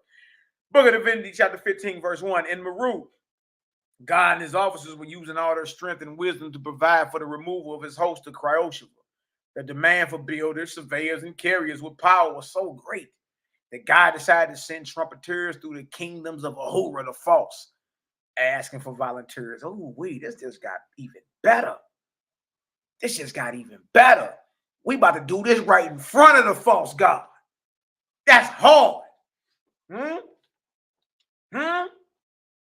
Because remember, Ahura is claiming he's the creator. He's the all highest. And he got people believing that, but there's a lot of people that's saying, nah, man, he ain't about none of that. Right? So to show you ain't about you live the life you claim, to show you a little loke, Ahura, then we about to come right through your kingdom and ask, do you got anybody want to volunteer to do this? Anybody want to volunteer to be a part of the creator's kingdom? Because Lil Willie over there ain't the creator. Yeah, Lil C Tusk. Yeah, Lil Ahura, Lil C Tusk. Nah, he ain't the creator. He a little loke. His education don't go past a lord. He can't even control a plateau. Yeah, Lil Willie. Look at this right here. That's hard. They go right through his kingdom. For this purpose, he sent 12 fire ships in different directions. Some even going through the city of Sea Tusk, Ahura's capital. And they proclaimed aloud what they wanted. Yeah, right in front of your face. Huh? Well, we ain't hiding. We ain't playing with you. Pull up right to you while you on your throne. Huh? Right while you on your toilet, reading the newspaper. What up? For this purpose, he sent 12 Otivans in different directions. Some even going through the city of Sea Tusk, Ahura's capital. And they proclaimed aloud what they wanted. And it came to pass that in less than 1 year, the Otivans gathered out of Ahura's kingdom 7 million angels. You see this? We about to come shine some Ethereal light and even get the disaffection of the ones that ain't even down with you about it. 1 million in 1 year, we're gonna take 7 million angels away from your kingdom. Right through your capital. Look at that. 7 million angels capable of grade 70 who were able to fill the places required. Look at this. Book of Divinity, chapter 15 and 3. This was the most damaging blow of all to Ahura's kingdoms. This is the false god. He got to fall. Got to body the false god, right? This was the most damaging blow of all to Ahura's kingdoms. For he thus lost the wisest and most powerful of his people. And this news spread like fire before the wind. his sub-gods began to revolt against him and laid claim to their own kingdoms. Many of them openly preached against him in their heavenly places, accusing him of falsehood and of being a mere pretender with little power. And look, trip out this, y'all. The same thing happened to every false god. Same thing happened to every false god. You rebel, you go against the Creator's program, eventually, guess what? What you set up is going to fall. And that's what we learn from this. Be patient. Be a team player. This ain't about you. This ain't about you and what you got going on. Huh? It's about you doing righteous work and raising up other sons and daughters of the Creator. Yahweh. Righteous works done unto others. All right? Get rid of the idolatry. Get rid of the images. All right? Work on purifying your body. Work on purifying your thoughts. Work on the righteous work you're doing. That's all the Most High is asking of you. You spill to clean it up. You know what I mean? They knew this cat was a fraud. Over here, little steaming Willie Bayman. Little steaming Willie Bayman. Yeah. You were doing your thing for a little minute, Hoover, but you steaming Willie Bayman. It all comes tumbling down at the end, don't it?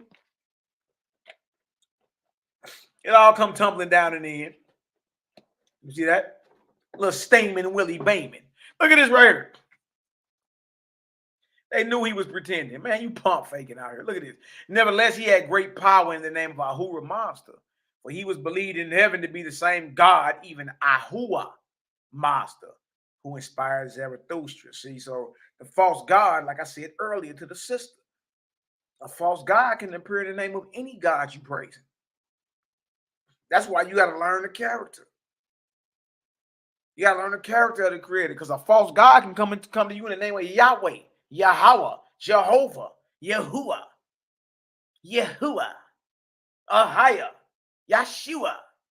A false God can come in any of them names. You dig? You got to listen to what's being said. Right? You got to listen for the character of the Creator. You see what I'm saying? And once you know the character of the Most High, you can't go wrong.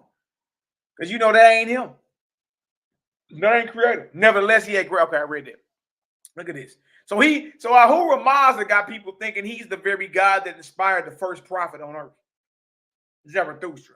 And mortals also living and dying in this belief could not be convinced otherwise. Like a lot of our people. A lot of our people, y'all, you know, that's what they at. It's going to take a long time for them to shake that. All right? And when their spirits left their mortal bodies, Ahura's angels took them to the heavenly city of Cetus, where they saw his glory. See, and every God's job is to capture souls, man. That's why you got to make sure you ain't dealing with no false God. You got to understand the character of the Creator, the character of God, even when you're reading the Bible. You better differentiate. Talking about the God of the Bible. Which one? It's several gods in the Bible. You see that? You better differentiate. You better be trying the Spirit. So look at this. Ahura's angels took them to the heavenly city of Cetus, where they saw his glory shining and magnificent. And he took them within sight of Ahura's throne, but not near it. And they were obliged to crawl on their bellies a long distance, even for this purpose. Oh, look at that. Look what the false God got you doing. Crawling on your belly. Huh? How is this righteous? This all-loving God got you worming on your belly just to get in his presence. Look at this. Look at this. And the throne was kept radiant with perpetual fire. Then they were made to recrawl their way back again until out of this. You gotta squirm like a worm until you out of the city of Cetus. After that, it was said to them, "Behold, we have shown you Ahura Mazda's heavenly city and the glory of his throne, but him you cannot look upon until you have performed the service required of all souls entering heaven. Nor can you come again to this most brilliant and majestic of cities till you have served under your lords and masters for your allotted time. After that, you shall come here and dwell in peace, rest, and happiness forever." Look what the false God is saying. Look what the false God is saying. Look at this. And these spirits had no way of knowing otherwise, nor would they believe, if told. And they thus willingly made slaves of themselves. And that's why we saying we got to hit the false gods. We don't want to see brothers and sisters in a hell knot being enslaved to a false god, because he gonna fall anyway. And eventually, guess what? You gonna fall with him and be tortured with him. And eventually, guess what? You got to get delivered. The Most High got to send one of us to come get you up out of it. But first, we got to learn how to deliver hell and to sever knots. That's a skill we got to learn as we grow in rank after we die. You learn to deliver and bust up hell and deliver people. You understand? So that's what it's about. It's like, look, identify the God you claim you serve, because if God told you go kill some children right now, would you? And if your answer is yes, you ain't dealing with the Creator, because why would the Creator command you to kill anything of His? Look at this. And these spirits had no way of knowing otherwise, nor would they believe if told. And they thus willingly made slaves of themselves for hundreds of years, carrying provender or doing drudgery to certain masters who were again serving the lords and the sub-gods, going through the same rites and ceremonies in heaven as they were accustomed to on earth. Book of Vanity 15:6. Look at this. But Yahweh provides for all things, wiser than the wisest gods. He created his creations with a door on every side, full of glory and freedom, out of earth and atmosphere conjoined. He created animal and vegetable kingdoms, and he created the trees of the earth and the flesh of animals out of these two things, the dust of the earth and the air of heaven. Wow. Yahweh made it so that in death, look at this, we need to know this, right? A lot of what we believe about what happens after we die or death is vague. It's not detailed. All right, so a lot of these things are still up in the earth for us. Look at this. Yahweh made it so that in death, their physical elements will go to their respective places where they belong. But the Creator created this possibility that in the death of a vegetable and the death of an animal, when the atmospheric part, the vapor, flies upward, it would carry with it a small part of the dust of the earth, and it thus does his bidding. So in every vapor, it carries with itself the dust of the earth. Look at this. He created his creations with this possibility also. Look at this. Look at this. We're learning more and more about the Creator. Spiritual progression.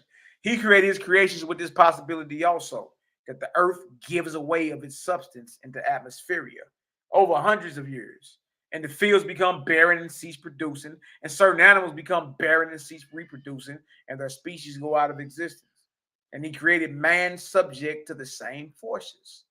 And when the earth is in the giving off period, behold, man ceases to desire the earth, and he cries out to his Father in heaven for the light of heaven. The Creator also, Book of Divinity 15:9. Look at this. The Creator also created this possibility for the earth and the heavens above the earth, a season, hundreds of years, for the earth to give off its substance, which flies upward, outward, and for hundreds of years, a season for the earth to receive an addition of substance from the atmosphere, surcharged from the regions far away. And when it is thus receiving, it is called the time of Ag, because that which falls, condenses, is Ag or Agi. When Agi comes upon the earth, the drudges come also. You hear this? You're dealing with a lot of this stuff is natural cycles, y'all. Natural cycles. And that's why you got to learn the character of who we call Creator. You have to. It's imperative. When Agi comes upon the earth, the drudges come also. The days of the darkness of earth are their delight. Their harvest is in the rich fallen Agi. It suits their laziness and their inclination to bask about. In those days, they become like overfed animals. And to their masters, the false gods, they become worthless. For they derive their sustenance without labor. Agi is their delight. But they are also like a foolish man drinking wine with delight, who continues till his delight turns to madness. So the drudges feast and disobey their masters, and then they become boisterous and unruly, full of disorder and evil intent, defiant, believing themselves to be gods and goddesses, like a beggar with a pocket full of money, who lacks discipline and is determined to glut his passions to the full. So it is with the drudges in the time of Agi. Thus are who were calculated without Yahweh, in his heart. He had conceived great power in his kingdom, but the long AGI seriously affected his heavenly places. His sub-gods no longer paid him tribute, which had been used to support needs and glory his 5 million heralds, his 5 million musicians, and his 5 million ceremonious paraders, who had been thus constantly provided with new costumes, new palaces, and new decorations. So, first one and then another of his sub-gods revolted, and Ahura was powerless to enforce obedience. For so dense was Agi that whoever Ahura sent forth only reveled in sumptuous feastings. And it came to pass in the years after Agi set in that over 600 of Ahura's sub-gods had dissolved all connections with him. And of the 200 yet remaining, who were situated close to Sea Tusk, Ahura's heavenly place, not 10 of them could be relied upon in an emergency. They worthless. This man's kingdom is crumbling right in front of his face. And you would think he would call out to the Most High and be like, or Yahweh, and say, okay, I've had enough. I see where it's going. But pride, man. Pride. You know what I mean? Pride. And we can learn it as a people. Let that pride go. You kill yourself. Every mortal and angel or God falls because of pride. Let it go. You know what I mean? Breathe the air of a free man. Stop worrying about what other people think about you. You know what I mean? Straight up. Look at this. So that we can learn a lot from the mistakes of the false gods. Yeah. At this time, Ahura resolved upon regaining his lost dominions, and he was like a man who, having lost heavily at the games, resolved to win all or lose all. So he like somebody at a crap game who got all his money took, and he double up, triple up, he on everything, all in. Of course, so, but look, that's the worst kind of mindset to be in as a gambler. You don't lose it all. Look at this. Accordingly, Ahura set his workmen to build him 50,000 parade ships. He said to his remaining sub-gods, behold, I will traverse the heavens in such magnificence and glory that all angels and mortals shall fall down and worship me. True about this. True God and those down with the Most High Yahweh, true God and true goddesses, they're never worshipped. They don't want your praise. That goes to the Creator. Right? They're here to assist you. Look at this. Look at this. It says right here. And surely, too, this time of Agi must come to an end. And in that day, I will remember those who have been faithful to me. And I will also remember with a curse those who have been unfaithful to me. Sound familiar? Sound familiar?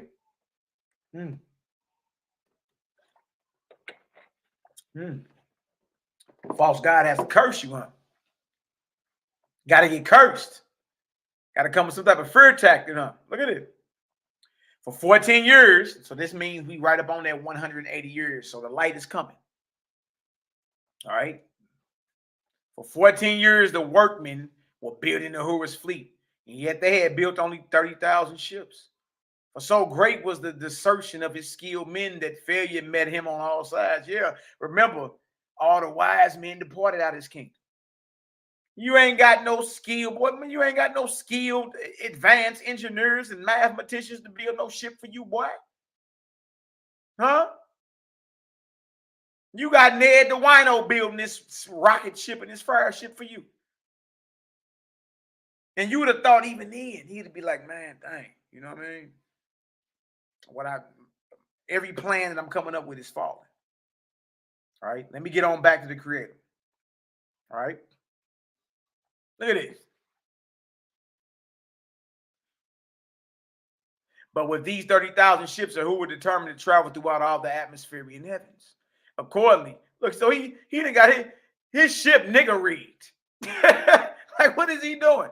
His ship's a nigger rig. Look at this. Book of the Vanity 15 and 15. Accordingly, he called together his 5 million heralds, 5 million musicians, 5 million masters of ceremonies, 5 million masters of rites, 10 million marshals, 20 million captains, 3 million generals, 1 million lords, and 150 of his sub-gods with their 20 million attendants, his 10 million bearers of trophies, 10 million light makers, 10 million waterers, 5 million torch bearers, and his bodyguard of 30 million. The guy got a bodyguard. Look at that. The guy got to guard his body. Look at that. That ain't the Creator there, boy. The Creator don't have a bodyguard. Look at this. Besides these, there were the bearers of banners, the proclaimers, the road makers, the surveyors, the directors, and so on. More than 50 million of them. In addition, there were 100 million traveling hosts and 100 million waiters for them. In all, there were more than 400 million spirits that went within the 30,000 ships, and the ships were not full. And the ships traveled in the form of a pyramid, but not touching one another, and yet fastened together. The base of the pyramid was 400 miles wide in each direction and 400 miles high. And the belt of light around the pyramid was 1,000 miles in diameter, every direction. And it was ballasted to run within 50 miles of the Earth's surface. Thus, Uhura set out for a whole year's cruise in the atmosphere. And wherever he went, he proclaimed himself thus: Uhura Master, the creator, the only begotten son. How are you the creator and the only begotten son? The creator is unbegotten, the only begotten son of the unknowable. Behold, I come, I, the creator. I have come to judge heaven and earth. Whoever is for me, I will raise up to Nirvana. Whoever is against me, I will cast into hell. Ooh-wee. Ooh-wee. Ooh-wee. Here he come with the threats. He already got a bodyguard. False God got a bodyguard. He just bodyguarded. Got to guard his body. Now he coming with the threats and the curses, right? Look at this. The pyramid reflected light in his travel, and the Uhura's emissaries on earth used this as a testimony that all things were about to come to an end. So he made his ship's pyramid reflecting light, The earth to coming to an end, the earth to be cast out, and heaven and hell to be filled up with spirits, each to his place according to his obedience or disobedience to Uhura Master.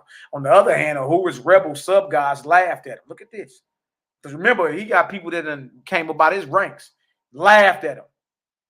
And as for the overfed and debauched drudges, they mocked him. So it came to pass that when Uhura visited his rebel sub-guys in their kingdoms, instead of regaining their allegiance, he was sent on his way with hisses and groans. And yet never, since the earth and her heavens were, had there been such great show and pageantry. So it looked good. Yeah, you got your ships look like pyramids that can reflect light off the earth and all. Yeah, it looked good. You understand? But those that know, Jack, you ain't even about none of that. You just look good. Whited sepulchres. Look at this. But Uhura, before Uhura had visited half the kingdoms in the atmosphere, he foresaw the futility, the vanity of his project.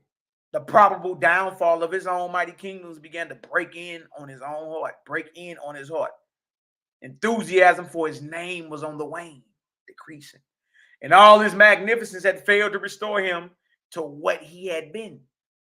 Now, while he was absent from Sea Tusk, the capital of his kingdoms, he had deputed Vanity to reign in his place and to maintain the order and glory of his throne. Vanity was a deserter from God's HICKMAN colony in Haiti, where he had been educated for 200 years and was expert in primary surveys and buildings, but became impatient for advancement. He ain't had no patience. He a false god. But became impatient for advancement beyond his capacity. He had now been with Uhura for 300 years, learning little but feasting and frolicking. Over here, hee-hawing, skin and teeth. You left the patience of the creator for this? For feasting and frolicking. Being a great flatterer of Uhura and giving the long speeches and flowery words. While Vanity was on the throne, and after the departure of Uhura on his excursion, there came to him one, we're going to call him OG. OG Whiskey. OG Wooski. We're going to call him OG. There came to him OG Wooski, a deserter from Hesti Nye in Zeredho, who had been in Uhura's service 150 years, but banished from his heavenly place by Uhura on account of gluttony and drunkenness, after which he became a wandering spirit, dwelling sometimes in one kingdom and then in another, and often visiting the earth and gaining access to the oracles and even the mortal priests, where he represented himself sometimes as a Uhura Master, sometimes as God, sometimes as a favorite lord, sometimes as Fragapati or Thor or Osirei, and in fact, using any name he chose. See, this goes back to what I just said. A false god can appear in any name. While we arguing over names, quibbling over pronunciation, this just showed you. False god can appear in any name.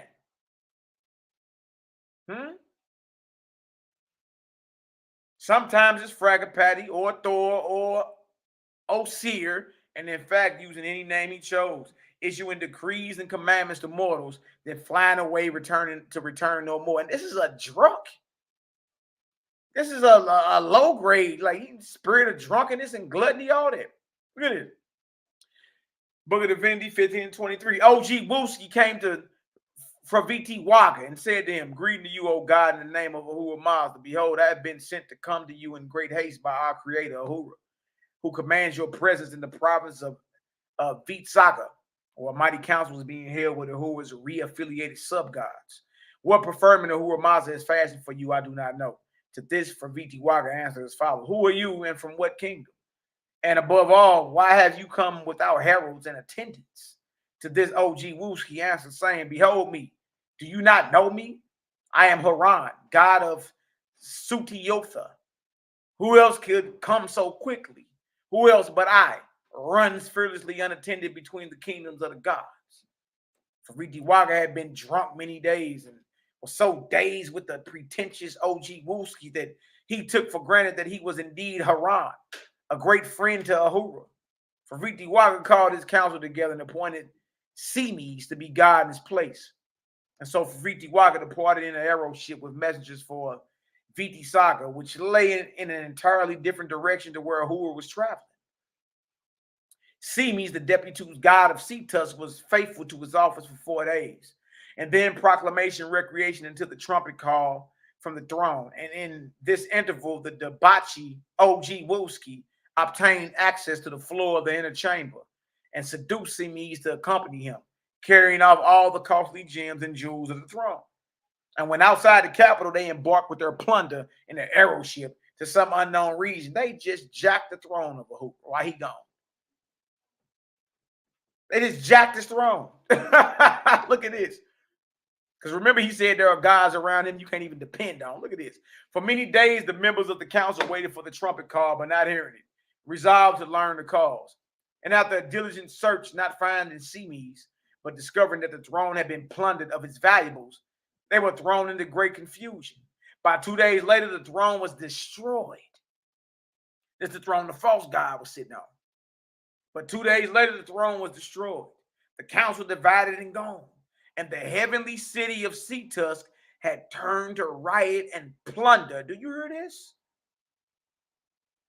The name of the class is the Vanity and Humiliation of a False God, Part 2. Everything that this God set up to build in opposition to Yahweh, Jehovah, the Creator, is tumbling down. You see, what do we learn from that? He who cuts himself off from the Creator cuts off himself. Cut yourself off. Cut yourself off. Indeed, we can learn from the mistakes of the fallen angels or the fallen gods. Look at this. And so in Sea-Tusk and nearabouts, there were more than 4 billion angels with no God, nor leader, nor any head at all. Thus it came to pass that Yahweh took the throne from Ahura, as had been prophesied. Boy, the Creator is cold. And think about this. The throne got taken by his own peoples that he appointed.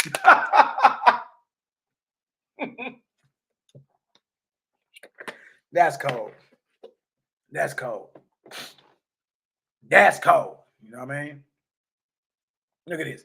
And while this was going on, Ahura was away with his pyramid fleet. Yeah, fly boy, polar tink, being discomfited wherever he went. Yeah, because remember, while he traveling, he ain't accomplishing nothing. They don't believe you. Look at this. Being discomforted wherever he went. But 212 days after his journey began, messengers came to him and told him what had happened in Sea-Tusk. Ahura gave orders to sail at once for his capital, and his pyramid fleet hastened with all possible power.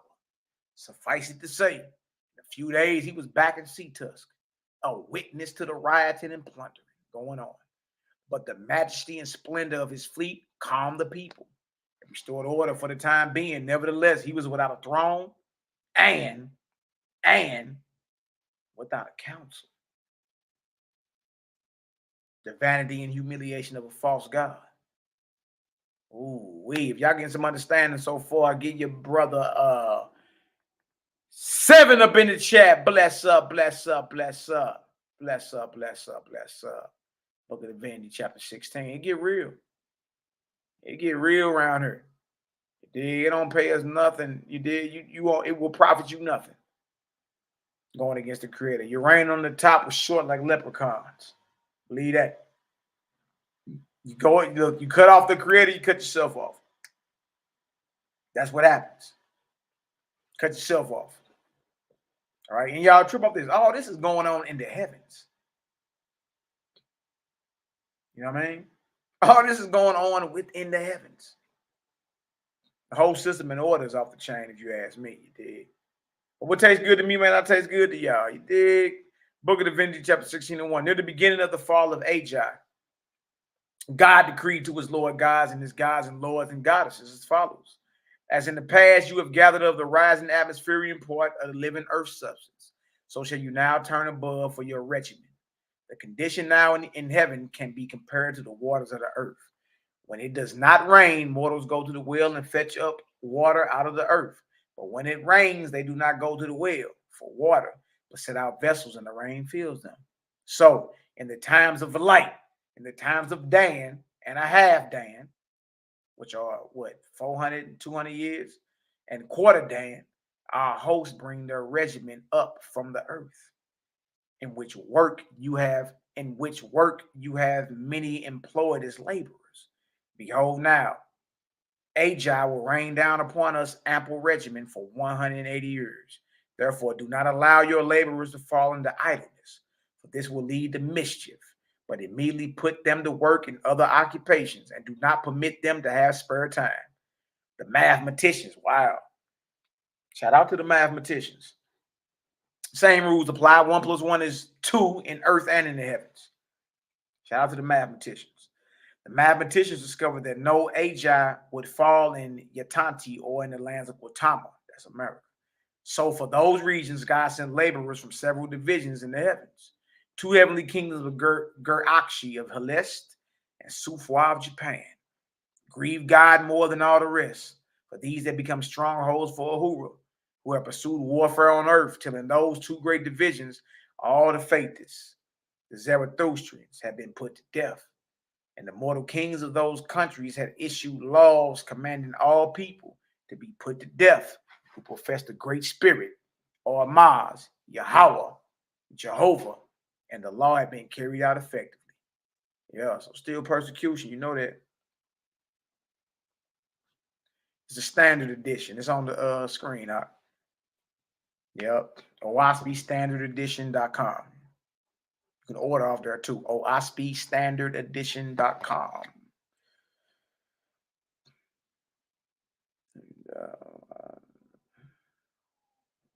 There it is, right there, King.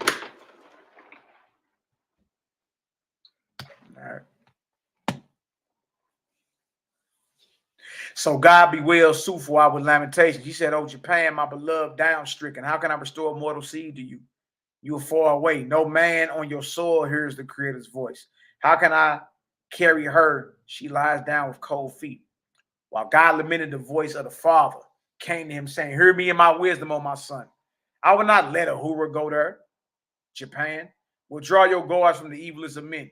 Allow him to go his own way. Ahura shall be brought home before he visits Sufwa and Gerakshi." God perceived, and he sent messengers to the guard over YHWH'S, saying to them, "When you come to the guard, even to the captains, ask permission to speak to YHWH'S, and the captain will permit. And you should say to YHWH'S, my son, you came here saying, put a guard over me, for I am obsessed by Satan with the 7 horns, tetrarchs. And God appointed a guard over you. Today, behold, God sends word to you, saying, I will no longer guard YHWH'S. For his glory, he shall enter the kingdoms of Yahweh and become a worker for righteousness' sake." Yeah, it ain't never too late.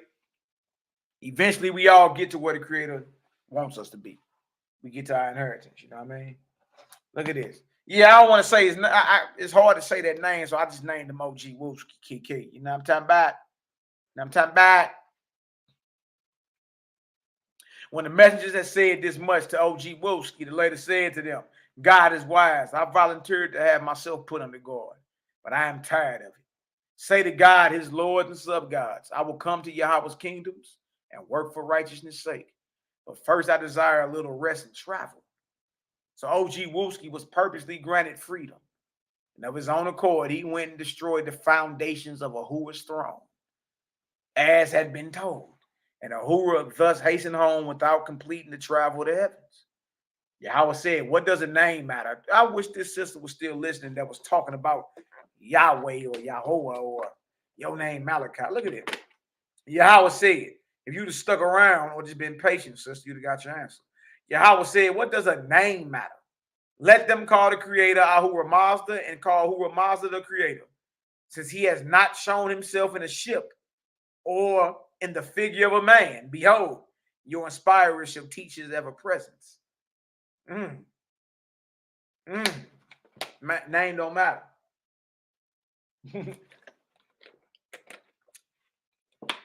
Name don't matter. And since he ain't appeared in comprehensible form, he ain't did nothing but, you know, give more credence to the creator, the ever-present, the unseen.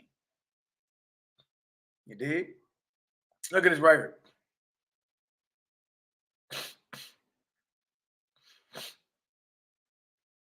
Okay, here's it right here. God perceived, and a record of the name was made and entered in the libraries of heaven. And God looked abroad and saw that the same thing also pertained to YAH'KI and HERBAL. So God entered this also in the libraries of heaven, and its read. Translated is as follows.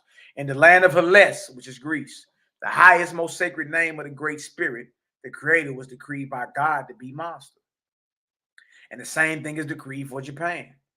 Thus, it was known from that time forward that the origin of the word master, as applied to the Creator, sprang from those two countries only. Master. The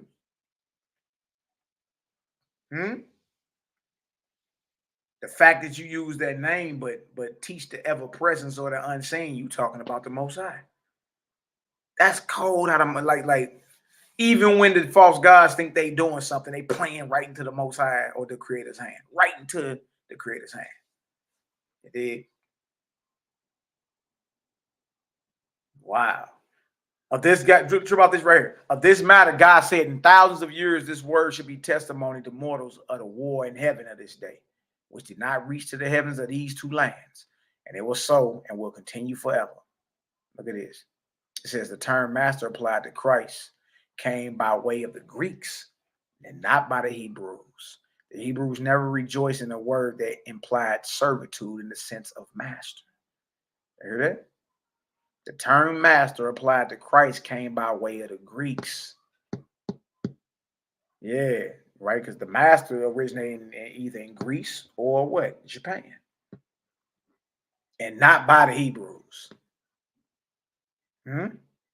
The Hebrews never rejoiced in a word that implied servitude in the sense of master. Dang, that's cold. However, God had no footing in Japan or Greece, nor did he have sufficient power to establish a God or Lord in either country or in the heavens belonged to them. And when Diva was assembled, God propounded this matter on which the 14 members spoke at length, and then Div decreed. All right, Div is the title God holds as the presiding officer over the Diva, the body of angels that come up with what? Laws that govern mortals. All right. To the swift messengers in attendance, and through them to the Etherian goddess of Penti Armij, deploring of Diva in whose name? Yahweh's name. 2 heavenly kingdoms and 2 corporeal divisions have walled themselves around in idolatry. Ajah has yet 6 years and Dawn 26. 30 days later, the starship Geonia from Ha'at Saiti in Etheria appeared in the heavens above, being first observed when it was on the borders of the bridge Chinvat. Immediately, God sent the swift rising Omida to meet the starship and conduct it to Cryoshifa, where he had gone with one of the transports, with 200 million well selected to found a new city in heaven. Suffice it to say that in 3 days' time, the starship landed in Cryoshifa with 1 million laborers, provided to endure to the coming dawn. You see how angels are coming and prepared to set up these situations and systems in order to labor for you. They're already in Ethereum. But their job is to raise you up. And in time to come, you will too.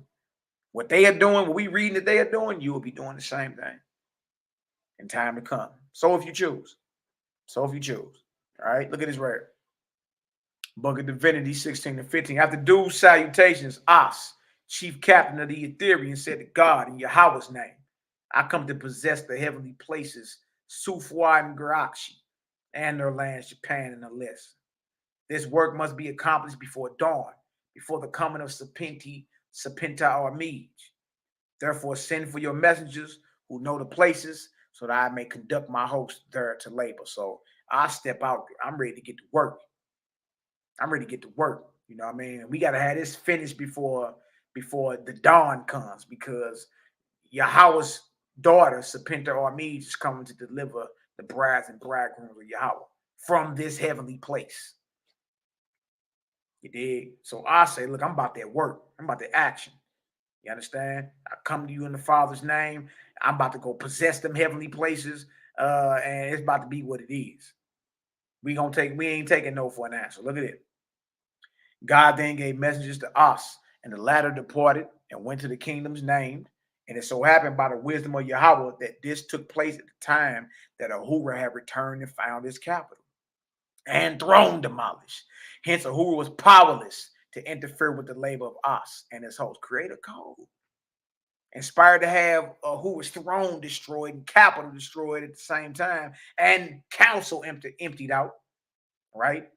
And the place where he was, gaining a stronghold, like over Greece and Japan, creators pulled a jack move on that and sent with the chief captain over the Ethereum, a cat named As, like, look, I'm about to take that over. Because why? Ahura is powerless. There's nothing he can do about that. That's cold, man. Like, look, but trip off this. Everything Ahura is going through, he called it down on his own head. That's his doing. You see? That's his doing. We ain't read nothing about an angry, vengeful, jealous, zealous God or a zealous creator. We ain't read none of that. Creator so cool with it. You understand? So cold. You dig? So in control of creator's emotions. And man, creator cold with it. He ain't angry with you. You understand? He ain't jealous. No. What you spill, you got to clean up. You worship the false gods, you become slave to them. That's cold. Look at it. So As divided his forces and possessed both Sufa and Garachi, together with the divisions of the earth belonging to them. And As possessed the corporeal temples of worship and the places of the oracles and all places for consulting spirits. And he did not teach the name Yahweh, nor great spirit, nor father, for none of those would be received. But he taught and extolled this, that heaven, the voice of the oracle, etc., was thus inspired of the master, the creator, of the voice that spoke to Zarathustra, the all pure. Why? Because people in those localities could receive that. They wouldn't be able to receive Yahweh or Yahweh, but they can receive master or master. You see what I'm saying? Was thus inspired of the master, the creator, of the voice that spoke to Zarathustra, the all pure, that man should strive to what? Goodness and good works. I ain't heard nothing evil yet. Coming from the creator, and the gods and goddesses is down with the creator. It's all about goodness and good works. You strive for that. That man should strive to goodness and good works, to self-denial and love. Deny yourself. Work for others. To self-denial and love, to justice and truth, and cultivate the state of mercy and obedience to the all highest light in the soul.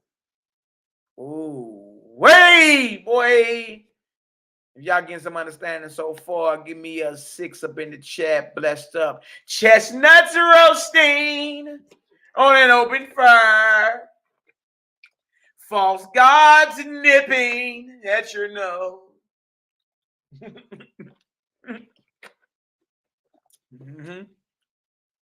Your love for the Most High, most of our people love for the Most High is based off fear. You don't want your chestnuts roasting forever.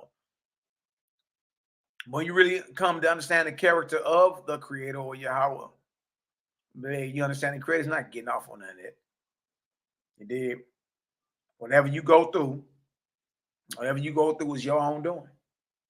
And he's so merciful. After you learn your lesson, he'll come deliver you. And then you got to clean up what you spilled. You know what I mean? All right, Book of Divinity, chapter 17:1. We almost done with the Book of Divinity, Jack. We're going to read about what happens. What happens to the false makeshift deities? And a lot of our Israelite people are up under the worship of the false gods. It tell you right in the Bible. Creator said, you wasn't sacrificing to me. You were sacrificing to Molech and Baal and them. Right? Because of that, you into captivity. The false gods put you in captivity. Creator don't care nothing about none of that. Whoever go against them, going against themselves. And eventually, you're going to have to say, I can't get jiggy with this. I tripped. I need the Creator. Just like you about to see about who? About who? Ahura. Ahura about to tap out. Got to tap out, Jack. You know what I mean? You know what I'm saying? You got people mad at you and all that, man. You over there reading that book and all. Man, look, we talking about the Most High, the Creator, Yahweh. Who can defeat him? Who can defeat Creator? Creator's undefeated. So you're not going to win us over to, you're not about to get us to come back down to something low vibrational. Chewing on loin meat and talking about go kill the nations and rape your women and chop up her body and mail it over to the 12 tribes. Man, we ain't doing none of that. Stop it. No. Why would we come down? Or we vibrate lower? That's pure darkness. You know what I mean? It's pure darkness. All right? It's time to vibrate high and let that light shine. You dig? There ain't nothing in OWASP that talk about the Creator sanctioning warfare, bloodshed, forcing people to do anything. He ain't angry. He ain't judgmental. He ain't fearful. You know what I mean? He ain't zealous. He ain't hateful. He ain't prejudiced. He ain't racist. Ain't none of that. Creator just cold with it. He's so cold with it. Whatever you doing was already calculated. Oh, yeah, he be back. He be back. Trust me. And guess what happened? You got to come on back. That's right. You ain't supposed to worship no book, period. Look at this. Book of Divinity, chapter 17:1. But even gods fail at times. Y'all understand that? But even gods fail at times. For all persons learn by failures that there are higher powers. Only Yahweh never fails. What's wrong with that?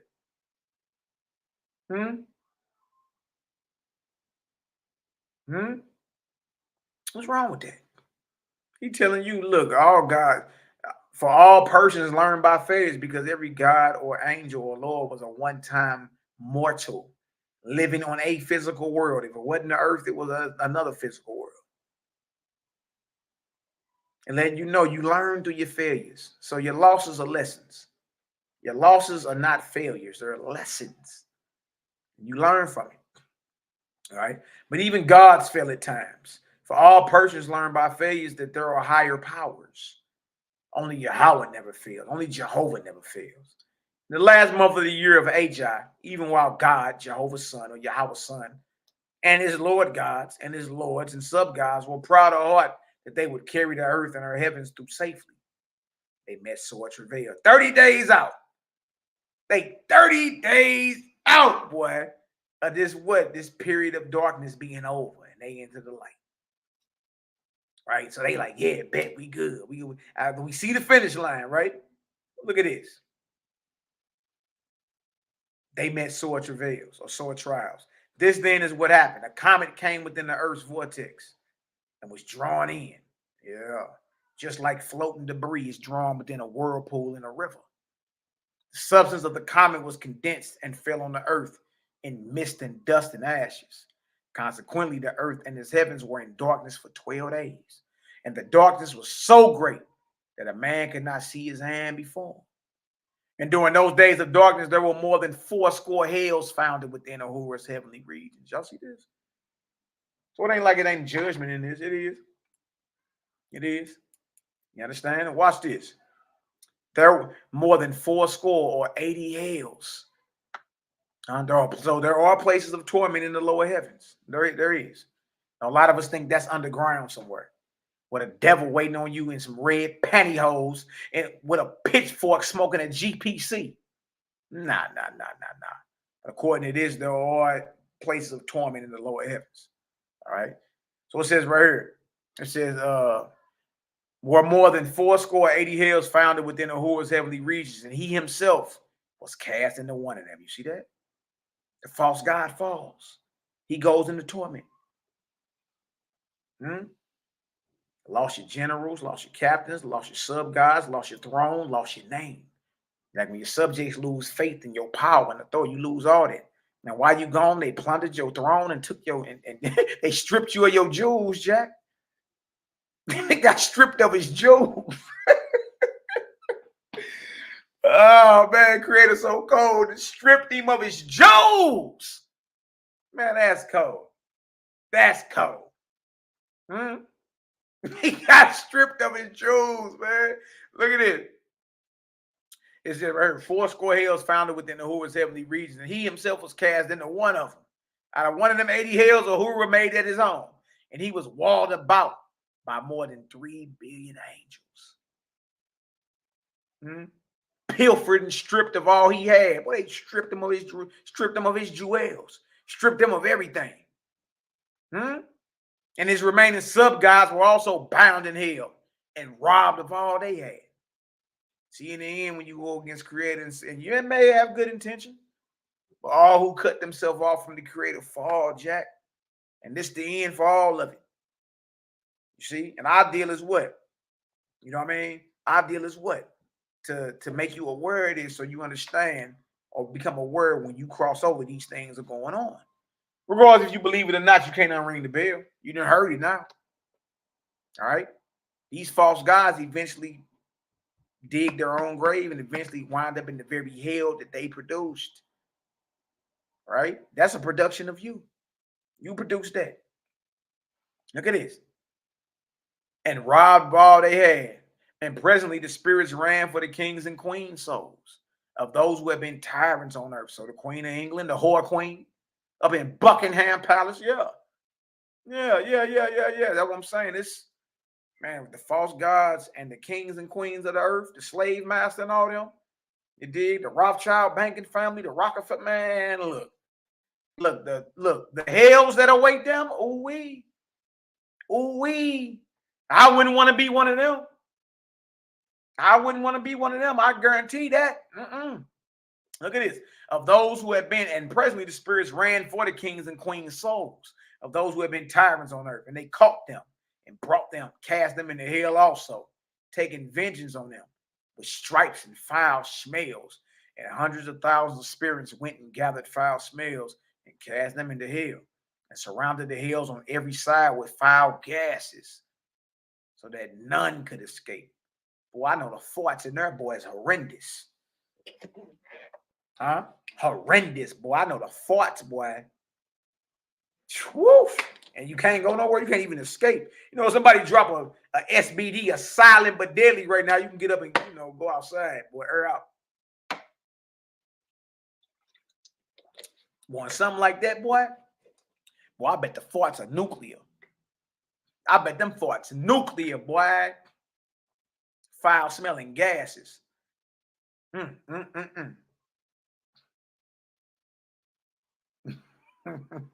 What is y'all on, man?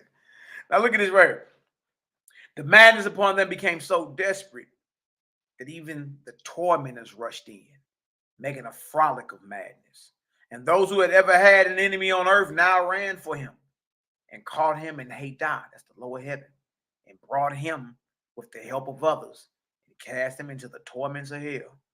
And those who had been slaves for hundreds of years to Yahuwah and his gods now caught everyone they could lay hands on and drag them into hell. Do you see this? Slave master ain't got away with nothing, nor his God. Eventually your slaves turn on you, Jack. In this life or the next. Slave master ain't got away with nothing. Nothing. You see? Well, about, and those who ever had an enemy on earth now ran for him and caught him in the lower heavens and brought him with the help of others and cast him into the torments of hell. And those who have been slaves for hundreds of years to Yahuwah and his gods now caught everyone they could lay hands on. And dragged them into hell. The vanity and humiliation of a false god. This cat was claiming he was the creator. And remember, God told him, like, look, man, don't do this. You a little low. I know you. I crowned you, Lord. I know you don't even know how to control a plateau. Huh? You don't even know how to control the currents. You know, there are high-raised guys that can do this by looking at it. How dare you call yourself the creator? You're going to fall behind this. You're going to fall behind this one, man. Come on back home. Look at this. As soon as God's messengers came and told him what happened, God sent all his available forces to overthrow the place if possible. Vishnu, full of hope and courage, sent one half of his forces to God's assistance, thus risking the guardianship of the three great mortal kingdoms, Venu, Japheth, and Urbane. And God sent messengers to the heavenly kingdoms of North and South Guatemala, North and South America, saying to the gods of those places, yes, there are gods over the localities of North and South America, saying to the gods of those places, behold, Ahura the false is involved in torments upon him or his host, 3 billion. Sent all above grade 70 at once to Europa. He sent also saying the same thing and adding, at last, my little wisdom in sending off 1 billion of my own host to Cryosopher at such a time. He's fallen. He ain't steaming Willie Beaming no more. My name is Willie. Willie Beam. He ain't steaming Willie Beaming no more, Jack. Seat Tustin failed. He didn't fail. Stripped of his jewels. Whole kingdom collapsed. Throne and came down. Homeboys left him. Shout out to Cosmine Cow. He getting stomped out by 3 billion of his former slaves. Yahweh knows for how long. Poison, suffocating gases. 3 billion jokers farting at once. Boy, that's probably nuclear, boy. That's probably nuclear. Cryosopher was the new plateau. Difficult to access, and it was hardly possible to recall his host in the time required. So God summoned the diva so that they could sit for the Father's voice, and the members came and sat in the usual way in the sacred circle. And Yahweh spoke to God saying, peace to you, my son. God is a son of the creator. We're going to keep driving it home. God is not the creator. He's a son. It's a title. God is no more than what you're going to be in time to come if you choose to be. All right, look at this. Peace to you, my son. Do not regret having sent your most exalted host to Cryosopher. Did I not lead you there? And I said to you, possess this place and send your host here. Nor should you grieve because I sent the nebula and the darkness of that time. Is it a greater tragedy for you to see these things than for mortals to witness the spring floods that wash away the summer's coming harvest? To learn to provide against contingencies, this is wisdom. To learn to provide against contingencies, this is wisdom. Got a contingency plan, right? Yet not all wisdom is in man's heart, nor yet with my gods. How can you perceive how it is with Ahura's soul, whether this hell is good or evil for him in the end? If you behold my sudden power, how much more must Ahura feel it? He cast out right now. He got to learn from what he did. And that's the whole point of any discipline. You know what I mean? That's the whole point of any discipline. Bro, I want the PDF. Hey, bro, go to www.YHWH'S.com. You can order this. You can order the physical copies, the hard copies of the standard edition on there. Go over some study topics, read it, and download the PDF. All in one, my brother Rian Haran. If you behold my sudden power, how much more must Ahura feel it? For his whole kingdom is gone, and he is now in hell. Yet you shall deliver him out of hell. See? So the whole point of a punishment is for you to learn. That's what that's about. You dig? So once you get bound and cast in there, you know, eventually you're going to come up out of there. But guess what? That don't mean once you come up out of there, you escape what it is, the evil that you did, you got to go clean that up. Right? That makes sense. Deliver him out of hell by your host. He and his sub-God shall be delivered. But the torments of his own soul shall be far greater than what his drudges can heap upon him. Like what he gets stomped out now by 3 billion. But the torments of his own soul shall be far greater than going through that. Look at this. Then God inquired of Yahweh, saying, what is the best, most perfect way to deliver Ahura and his subjects out of hell? So even in your torment, and even though you the one put yourself there, the Creator's so merciful. He working on ways to get you up out of that. You see? You see? What is the best, most perfect way to deliver Uhura and the subject out of hell? Yahweh answered him, saying, send those whom he has despised. Hold on. Send those whom he has despised or ill-treated or humbled. And when your lords and gods have come to the place, let these, his abused enemies, take the hand of your Lord or your God. And they shall call out to me in the name YAH'KI, which name Uhura has tried to destroy for the glory of his own. And at the sound of the name YAH'KI, your host shall cast burning light into the faces of the drudges, and thus scatter them away till Uhura is released. And he shall witness that he has been released through the name YAH'KI, the very name you was looking to destroy, the very people you subjugated and made low. You understand? They're going to release you in the name you work to destroy. You dig? And how is that going to make you feel? The very people that I subjugated and destroyed have the power to deliver me out of torment. You talking about humbling, boy. You talking about humbling? The Creator says, send everybody he despised and rejected and subjugated. And have them call out to me under the name YAH'KI, because he worked to destroy that name. That's cold. That's cold. You did. God sent Akkad and Aon to deliver Uhura out of hell. And they labored 4 years in accomplishing it. And then Uhura was free. He was in that deal 4 years, boy, getting tormented. And then Uhura was free. And Uhura's hosts were divided into groups of tens and thousands and hundreds of thousands. And God appointed generals and captains over them, except for 800 million drudges who had escaped from hell and through the God's fires and descended back to the earth to torment and to deceive mortals. So it turned out that Vishnu failed in some degree to save the nations of the earth from approach of evil spirits. Yahweh spoke to Vishnu, confident, saying, behold, you have helped to deliver Uhura. You shall not take sorrow to your heart. What are 800 million to you? So Vishnu grieved no more. Now during the deliverance of Uhura's hell, no less than 6 knots had been tied. And in one of these, Uhura and his sub-gods had been bound. So there was no escape for them. But the outer and extreme knots were untied first.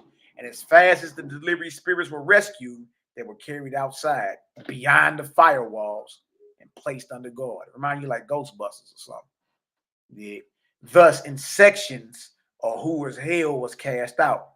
And when the deliverers came to Uhura and his confederates, they were all, except Uhura, in a state of chaos, frenzied with fear. This ain't no easy bid for you, boy.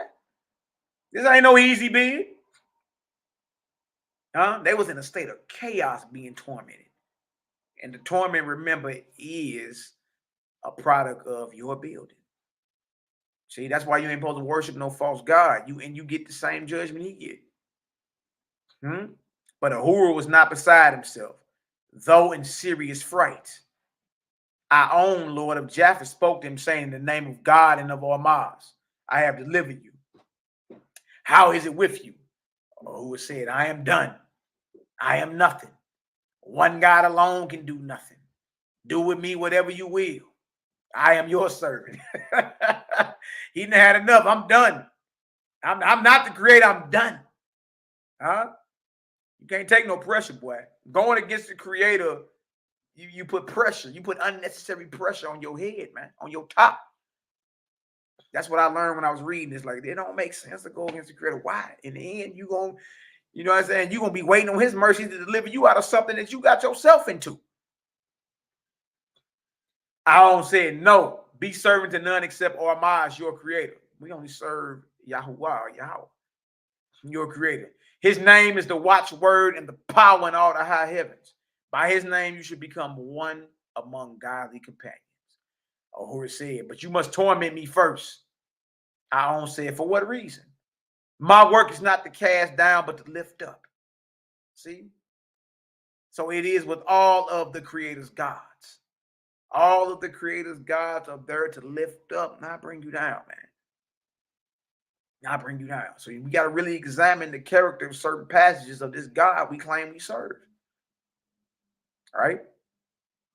Because again, if your love for the Creator is fear-based, if you scared your nuts gonna roast forever on an open fire, then what you doing ain't based off love and sincerity. It's based off fear. Are you full of fear or full of faith?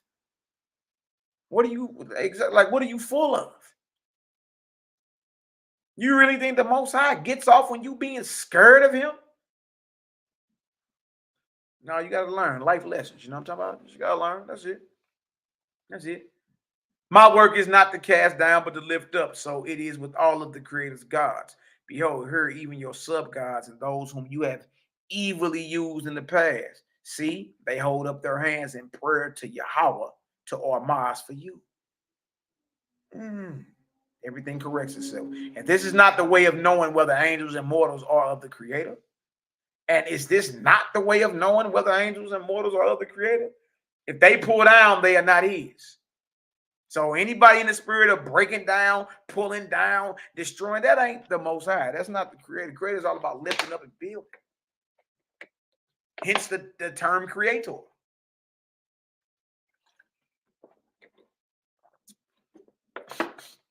If they pull down, they are not of His. If they slander or torment or speak evil of one another or give pain, they are not His. Why then shall I not do good to you and restore you to your kingdom? He said, nah, Jack, I'm a God. I'm one of the Creator's gods. I'm one of His sons. He raised me up. How dare I torment you? You understand? Anybody that torment, anybody that whips, anybody that hangs, anybody that's beaten, that's not of the Creator, man. So he's saying, like, look, if they slander, torment, and speak evil one another, get pain, they are not His. Why then shall I not do good to you and restore you to your kingdom? Yahuwah said, give me anything, but do not give me my kingdom again. This old boy who said he was the Creator and had billions of subjects and slaves and had his kingdom decked out and studied out throne, studied out fire ships, studied out kingdoms and capitals. Huh? He said, man, give me anything but a kingdom. I'm good. I don't want no kingdom. Give me anything but do not give me my kingdom again, for of all torments, this is the worst. I don't say it. Would you treat evilly those who have been your subjects? If so, you are not of the everlasting resurrection. Or who has said, no, I never want to see them again. Never hear them again. Never know them again. If therefore you would do me good instead of evil, take me, I pray, far away and alone, so that I may meditate forever on the horrors I have passed through. He like, nah, I ain't gonna hold you. I'm good. I don't want none of that. I don't want to hear him. I don't want to see him. I don't want to know him. You dig? Don't do evil to me. Send me off alone and let me meditate forever. I don't never want to come back to this place. This sounds like he done learned his lesson. If it sounds like the false God at this point have learned his lesson, give me a Yahoo up in the chat. Give me a Yahoo up in the chat. He done learned his lesson. He done learned his lesson. You know what I mean? I can't get jiggy with this. Book of Divinity, chapter 17, verse 22. Our own said, hear me now, once and for all, and I speak in the name of God and the great spirit, or Mas, or Yahweh, because you have served yourself and compelled others to serve you for nearly 2,000 years. You have become blind to the Almighty in law, which is that your own peace and happiness can only come by making restitution to your servants. You hear that, slave master? I'll let y'all know the slave master ain't got away with nothing destroying our people. The slavery and the subjugation they did to our people, they ain't got away with nothing. Because the Almighty in law, or the law that created, is what? Your own peace and happiness can only come by making restitution to your slaves, your servants, and by lifting up those whom you have cast down. Like that's the universal law of the Creator. If you, as a slave master, are not willing to make restitution to your servants and to lift up those whom you have cast down, you may not be part of the everlasting resurrection, Jack. This applies to king, queen, slave master, and false god, and even us. Yahweh's justice. It makes sense, man. It just makes sense. All right. He said, you have become blind to the Almighty law, which is that your own peace and happiness can only come by making restitution. You got to pay that back to your servants, your slaves, and by lifting up those whom you have cast down. How can I deliver you away from them? I could take your person away from her, but I cannot deliver your memory. No man can be delivered from himself, flat out. That's cold. Only one way is open for you, Ahura. Now remember, he just got delivered out of hell. And he's like, I don't want none of it. Don't give me no kingdom. I don't want to see no servants. I'm cold. Let me go meditate on the horrors I just been through forever. I'm good. Leave me out of it. He said, no, it ain't that easy. You ask for servants. You can't get them back. It ain't that easy. You ask for children. Who gonna give your children the responsibility of your children over to somebody else? No. You gotta handle that. These are the desires of your heart. The Creator gave you the desires of your heart. Handle that then. Handle yours. No. You still, so even after you go through your judgment or your torment, right? And you delivered out of that, guess what? Your responsibility never goes away. It never goes away. Only one way is open for you, and it is under the Almighty law, which is that you shall take your kingdom again and deliver it to righteousness. All you camp leaders, be careful. Free case rate, boy. Largest Israelite assembly in the earth. Be careful. Because right now, y'all are hook, line, and sinker in league with a false god. And in order for you to redeem that, you got to go, in order for you to raise up and to experience what the Creator has for you, you got to work and deliver all them who listen to everything you said. You should take your kingdom again and deliver it to righteousness, intelligence, and good works, serving Yahweh or Armaz by doing good to them whom the Creator gave you. Many of them have served you for more than 1,000 years. Would you now cast them off without recompense? Nigga, they hadn't served you for 1,000 years. You done played slave master for 1,000 years. It's your time. It's your turn to serve, buddy. Yeah, it's your turn to serve. It's your turn to serve. Look at this. Ahura said, you are just, O Yahweh. I perceive the wisdom of your gods and the bondage of men. Take me, O Aon. Put me in a way to carry out this great light. Aon said, here's your sentence, or here's your judgment. You see, the whole system and order of the Most High is off the chain, man. He didn't learn this lesson. Now you got to go clean it up, though. You still spilled it. You got to clean it up. No, you got to do restitution. Even today, if you get locked up, restitution. Look at this. Aon said, hear your sentence in the name of Yahweh, the Creator, or Armaz, the Creator, the Master Light, which is that you shall be taken to a place of safety, which YAH'KI shall select. And there your best, most exalted people shall be taken and put to work and to school and in nurseries and hospitals. And you shall go among them, teaching and encouraging them in industry and righteousness for Yahweh's sake, for Armaz's sake. And when you have them disciplined in this way, you shall receive another installment of your people, and they shall be likewise disciplined, and then another installment, and so on, until you have all your kingdom. And to ensure your success, these my lords and generals and captains shall go and labor with you and your host. And you and your people shall have no ornaments. And, ain't no so later for the fly garments, boy. Now ain't no $5 whore throwing grapes down your throat no more. All that's over with. No ornaments, no fly pet, none of that. And to ensure your success, these my lords and generals and captains shall go and labor with you and your hosts, and you and your people shall have no ornaments, and all your raiment shall be white gray. Yeah, y'all about to wear the same clothes, boo-boo?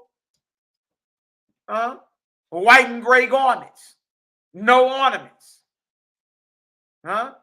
Teachers and pupils alike. Everybody on the same level. See this?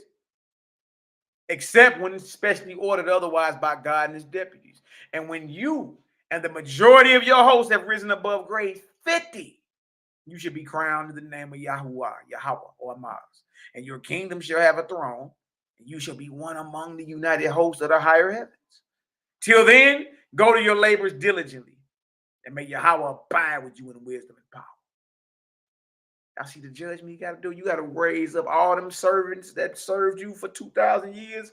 You got to raise them on up. Now you're going to get your kingdom. You're going to go to a place of safety. You're going to receive your kingdom in installments. You go with them and you work for them. You serve them. Yahweh's justice. That makes sense. Ahura said, you are just, O Amaz. You are just, O Yahweh. I will from this time forward forever serve you with all my wisdom and strength. He didn't learn this lesson. He had to get humiliated first.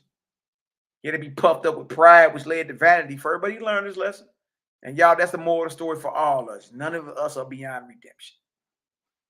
You understand? All creators saying you got to right your wrongs, Jack. You spilled it, you cleaned it. And look, and that's even after torment. I find that very, very interesting. You know what I mean? So now he said, I'll serve you forever, right?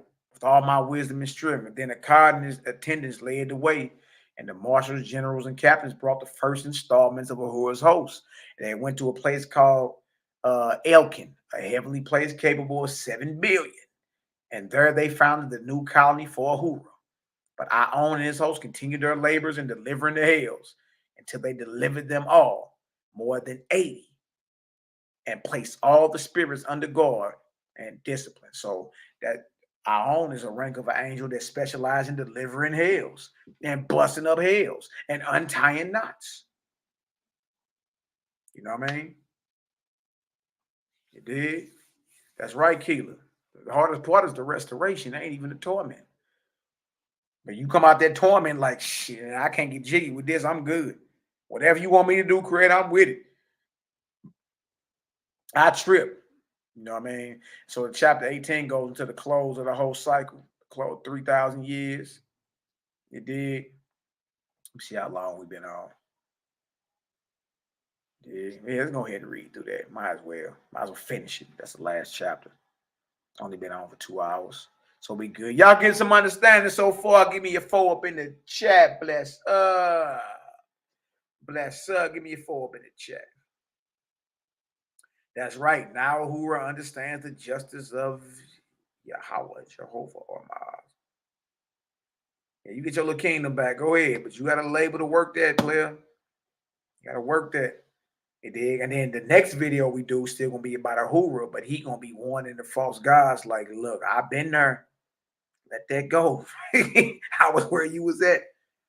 You know what I mean? We're going to get into the book of Serpenta or the story continues. You know, by the time she come to deliver, to close the cycle of Fragapati and to deliver the bridegrooms and brides of the Creator, she has a conversation with Ahura. And she's like, yeah, I've received your report. I heard all about you. Greetings to you in the name of Yahweh. You know what I mean? So the whole system is consistent. It's powerful, if you ask me. Very, very powerful. I see foes in the chat. Okay. We working. Book of Divinity, chapter 18. It's the last chapter in the Book of Divinity. Y'all see the title. You know what I mean? The vanity and humiliation of a false god, part 2. And trip out this, y'all. We ain't read nothing evil yet for all the milly mouth Negroes claiming we read something satanic or evil. What have you read, pointed out, chapter and verse, that the Creator is sanctioning evil? Warfare, bloodshed, killing of children, cursing children, birds eating children. We ain't seen none of that. Creator ain't condoning or endorsing none of that. He ain't even jealous, angry, vengeful. Nah, Jack, you clean it, you spill it. Whatever you doing that's against the Creator, you're building your own jail of torment anyway. You dig? And eventually, guess what? All those who followed you going to jump your ass. You're going to be bound in a knot, and the Most High going to have to send an Etherian angel or a God that's skilled in delivering hells and untying knots. You dig? You're going to be brought, you're going to be restored in spirit, brought back to your right mindset, brought before God, and given a judgment over what you need to do to clean up your mess that you made. You see? Let's finish it. Book of Divinity, chapter 18 and 1. All right.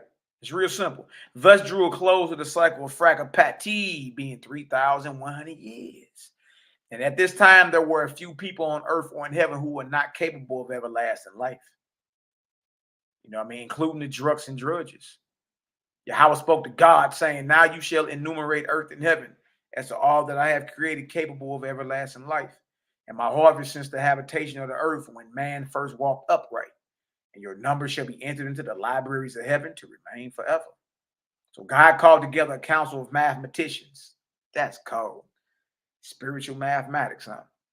Same rules apply. 1 + 1 is 2 here and in the heavens. Together, a council of mathematicians. They counted mortals and angels and recorded this label in the libraries of heaven, where the wise men of heaven and earth may read the records. In Fragapati's cycle, 92 billion were born alive. Dang, that's cold. It ain't nothing but 8 billion. Y'all, do y'all realize it ain't nothing but 8 billion so-called people on earth? During this cycle of 3,100 years, 92 billion people was born or birthed. That's cold. Let me jump back up so y'all can see this. In Fragapati's cycle, 92 billion were born alive, but these 90% were born to everlasting life. 10% went into dissolution as a drop of water evaporates before the sun and is seen no more. In Osiris's cycle, this is Osir, not the false Osiris of Egypt, but a son of the creator that was really about that work. That's a good, when I read that book, I read it when I first got into OAS. Powerful. I like how serious this cat was. He wasn't playing with nobody about nothing. He ain't even want to have no recreation. I'm cool. In Osiris cycle, 91 billion were born. Of these, 87% were born to everlasting life. 13% went into dissolution and was seen no more. Look at this. In Thor's cycle, 88 billion were born. Of these, 85% were born to everlasting life. 15% to dissolution. In Apollo cycle, 80 billion were born. Of these, 72% were born to everlasting life. 28% to dissolution. And Su's cycle. See, all these are sons and daughters of the creator, who the creator called in different cycles. Periods of 3,000-year cycles. Archangels rule over arc cycles. And these are 3,000-year periods. And they're in charge of the administration of a physical, corporeal planet, a physical planet, and the heavens, the atmosphere surrounding that planet. You understand? To prepare brides and bridegrooms, you understand, for the creator. So this is cold to me. All these are different cycles. So you got to get into, like, when you really get into like the timetables of prophecy and the arc cycles, it's off the chain. I was saying it earlier in the chat. It's off the chain. I get high looking at it like, dang, that's cold. When you put the math on it with the, good night. Cold. Cold. In Su's cycle, 87 billion were born. Of these, 62% were born to everlasting life and 38% went to dissolution. In 8th cycle, 66 billion were born. Of these, 54% were born to everlasting life and 46% went to dissolution. You see how the numbers are dropping? In Neph's cycle, before the submersion of Pan, before the great flood, 124 billion were born. Of these, 21% were born to everlasting life and 79% went into dissolution. So more people were going into dissolution than being capable of everlasting life. Right around the time of the sinking of the continent of Pan. Right, or the great flood. And these comprise 1/6 of the people that have been created alive on the earth since man walked upright. That is to say 3,768 billion, 3,768 billion. But in the early days of man, only a small percentage were born to everlasting life. And first of all, only 1%. And God gave thanks to Yahweh, Jehovah, the creator. Because all the races of men on earth were now capable of everlasting life. Of the hails and knots springing out of Haddah since the days of Wan, this was the proportion. In the cycle of Fragapati, 276 hails of average duration, 30 years. Good night. Good night. Good night. Involved in these hails, 2 billion angels, 64 knots of average duration, 2 years. Involved in these knots, 1 billion angels. In the cycle of Osiris, 389 hails of average duration, 400 years. You'd have been like, boy, that you get caught up in the hell during Osiris time. You would have been in that sucker 400 years. Involved in these hails, 7 billion. 212 knots of average duration of 3 years. Involved in these knots, 3 billion. The cycle of Thor, 591 hails of average duration, 600 years. Good night. Involved in these hails, 9 billion angels, 436 knots of average duration to 6 years involved in these knots. And remember, a knot is when all your subjects become infused on you. They jump you, basically. They jump you. For all these years, all y'all you be infused in a knot. All right, look at this. An Apollo cycle, 742 hells of average duration, 800 years involved in these hells, 10 billion angels, 604 knots of average duration, 12 years involved in these knots, 5 billion. And Sue cycle, 1,273 hells of average duration, 1,000 years. Good night, what? Involved in these hells, 13 billion angels, 1,005 knots of average duration, 30 years. Involved in these knots, 8 billion. You dig? All right. In 8th cycle, it says 3,500 hells of average duration, 2,000 years. Involved in these hells, 28 billion angels, 2,000 knots of average duration, 50 years. Involved in these knots, 25 billion. And these were the numbers of spirits cast into hell and into knots from the submersion of Pan, the great flood, to the end of the cycle of Zarathustra, Fragapati. But at the dawn of each and every cycle, both the hells and the knots were delivered by the Etherian gods. Y'all heard this? But at the dawn of each cycle, each and every cycle, the beginning of it, both the hells and the knots were delivered by the Etherian gods. Except in Fragapati cycle, when they were almost entirely delivered by the atmospherian god. Prior to the submersion of Pan, commonly called the flood, more than half the people entering the first spirit world, went into hell and knots. And in all ages of the world, there have been thousands and millions of spirits who delight in hell for certain seasons.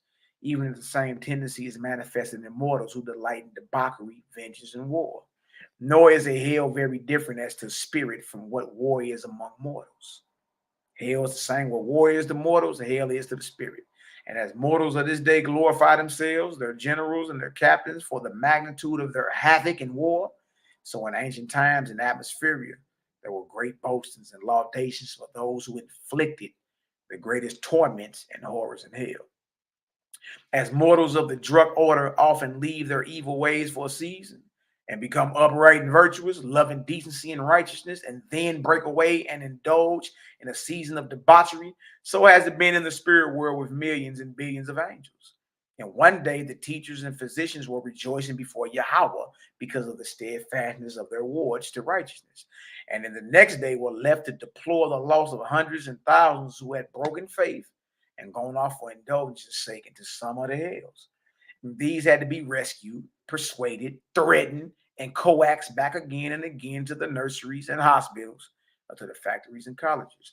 Nor does anyone know except Yahweh the labor, fretting, and anxiety that were undergone by the teachers and physicians and lords and gods who had such drudges in charge.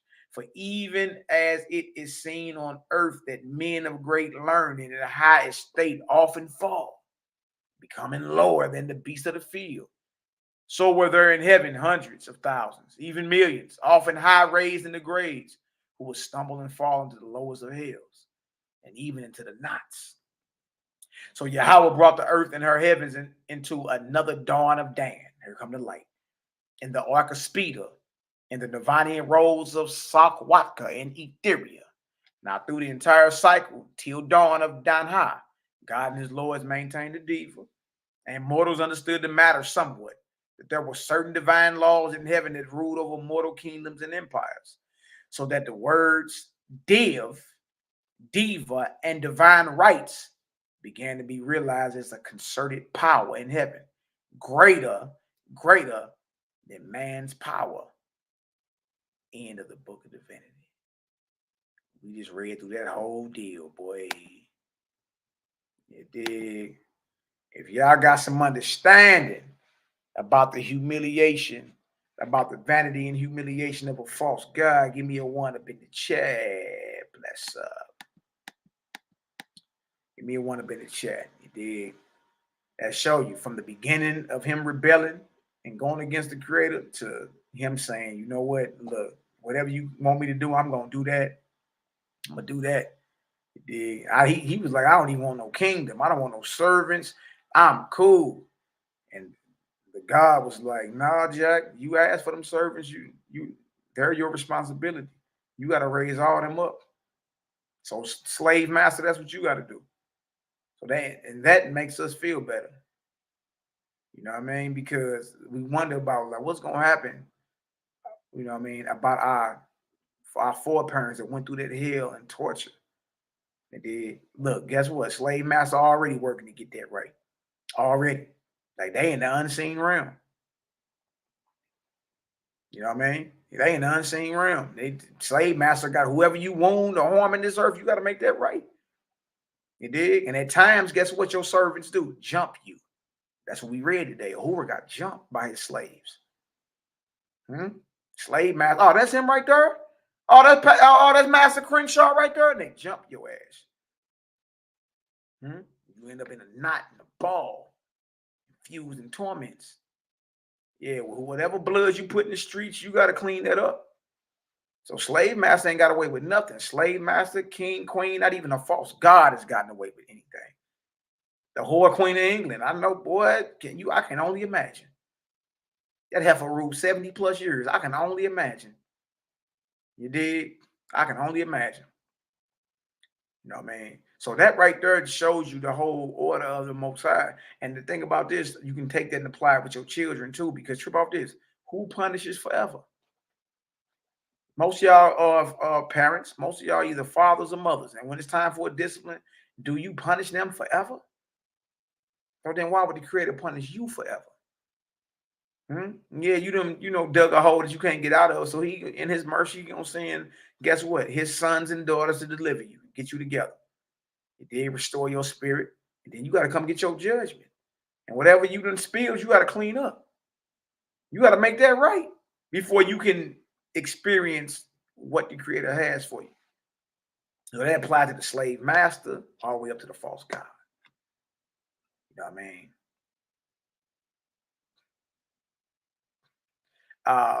What you talking about? My bad. You talking about the whore queen, the queen of England? Yeah, man, that's serious. That's serious. You dig? So I'm glad everybody got some understanding. You know, it's all good. You know what I mean? Much love, peace, love, light, and trip off this. May peace of the Most High be within you and without all y'all. We reading out of the book of Divinity. The book of Divinity, very, very powerful. And we ain't done with a Hoover. You're gonna see you're gonna see him persuading other gods. Because we're gonna deal with all the false gods and how they go against the Most High, and how they always got to double back and get themselves together. So we finna go deal with all of them. And then we're gonna see Baal, fall. We're gonna see all of them. We're gonna see all of them. You dig? And what work, and the ones that get redeemed, what work they gotta do to get themselves together. You know what I mean? And when you hear the judgment, you be like, that's cold. That's fair. You know what I mean? That's fair. You know what I mean? No, praise, glory, and honor. All right, y'all, I'm finna get up out of here. I'm gonna go ahead and play some of this, which I call it, some of this folk tribe. You know, pray for us. We continue to pray for y'all. Y'all already know what time it is. I'm about to play some of this, and then we're gonna get on up out of here.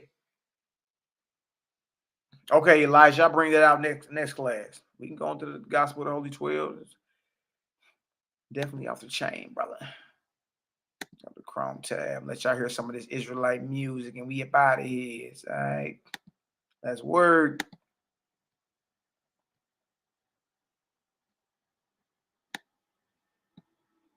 That's the folk tribe right there. That's all us.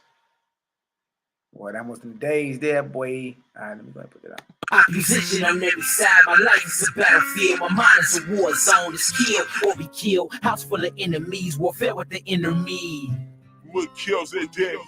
Opposition on every side. My life is a battlefield. My mind is a war zone. It's kill or be killed. House full of enemies. Warfare with the enemy. Always peace. Messiah never changed up.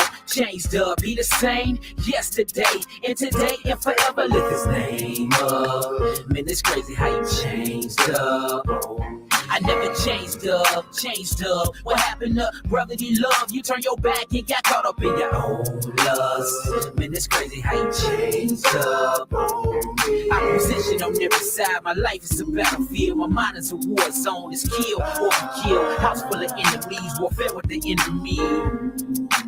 I position on every side. My life is a battlefield. My mind is a war zone. It's kill or be killed. House full of enemies. Warfare with the enemy. You change your thoughts, like you change your clothes. What doctor next with you, man, who can know? The words out your mouth smell musty and old. You used to serve the Most High, now you're so. Miss me with your Bible and your self-taught woe. It's MELCHIZEDEK round here, you don't know. We sharpen swords round here for fun. So your misguided doctrine is done. Now move on, know it's washy way. We're trying to free minds from the matrix maze, so we can get back to the ancient of days. As long as I live, I give the Most High's praise. Messiah never changed up. He the same yesterday and today and forever. Lift his name up. Man, it's crazy how you changed up. I never changed up. What happened to brotherly love? You turned your back and got caught up in your own lust. Man, it's crazy how you changed up. I position on every side. My life is a battlefield. My mind is a war zone. It's kill or be killed. House full of enemies. Warfare with the enemy. I position on every side. My life is a battlefield. My mind is a war zone. It's kill or be killed. House full of enemies. Warfare with the enemy. My daddy told me it ain't never what it seems. He talk a lot, but he just selling you a dream. An Israelite king, own and possessor of all things. Imagine the drama that it brings. Lacking in himself, sad blaming everybody else. Got birth and I pray for his health. Honor her flick, but she was changing up your knowledge. Agreement or rape, but I still stood solid. Shots fired for who? You was the logic. Money changed when it changed pockets. And people change, but YAH'S stayed the same. His word manifested in flesh, he never Messiah changed. never changed up. He the same yesterday and today and forever. Lift his name up. Man, it's crazy how you changed up. I never changed up. What happened to brotherly love? You turned your back and got caught up in your own lust. Man, it's crazy how you changed up. I position on every side. My life is a battlefield. My mind is a war zone. It's kill or be killed. House full of enemies. Warfare with the enemy. I position on every side. My life is a battlefield. My mind is a war zone. It's kill or be killed. House full of enemies. Warfare with the enemy.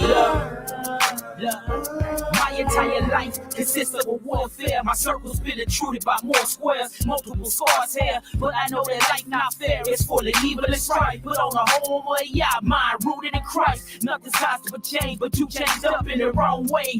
Meditate while the song play. You in the stray. You took a break from the Lord word. I want to blame, so we all heard war in my household, war in these dark streets, war at the job fair. War lies inside me. Never put your trust in man. I learned that when I came up. But one thing I know for sure is Messiah never changed up. He the same yesterday and today and forever. Lift his name up. Man, it's crazy how you changed up. I never changed up. What happened to brotherly love? You turned your back and got caught up in your own lust. Man, it's crazy how you changed up. I position on every side. My life is a battlefield. My mind is a war zone. It's kill or be killed. House full of enemies. Warfare with the enemy. I position on every side. My life is a battlefield. My mind is a war zone. It's kill or be killed. House full of enemies. Warfare with the enemy. Always. Peace.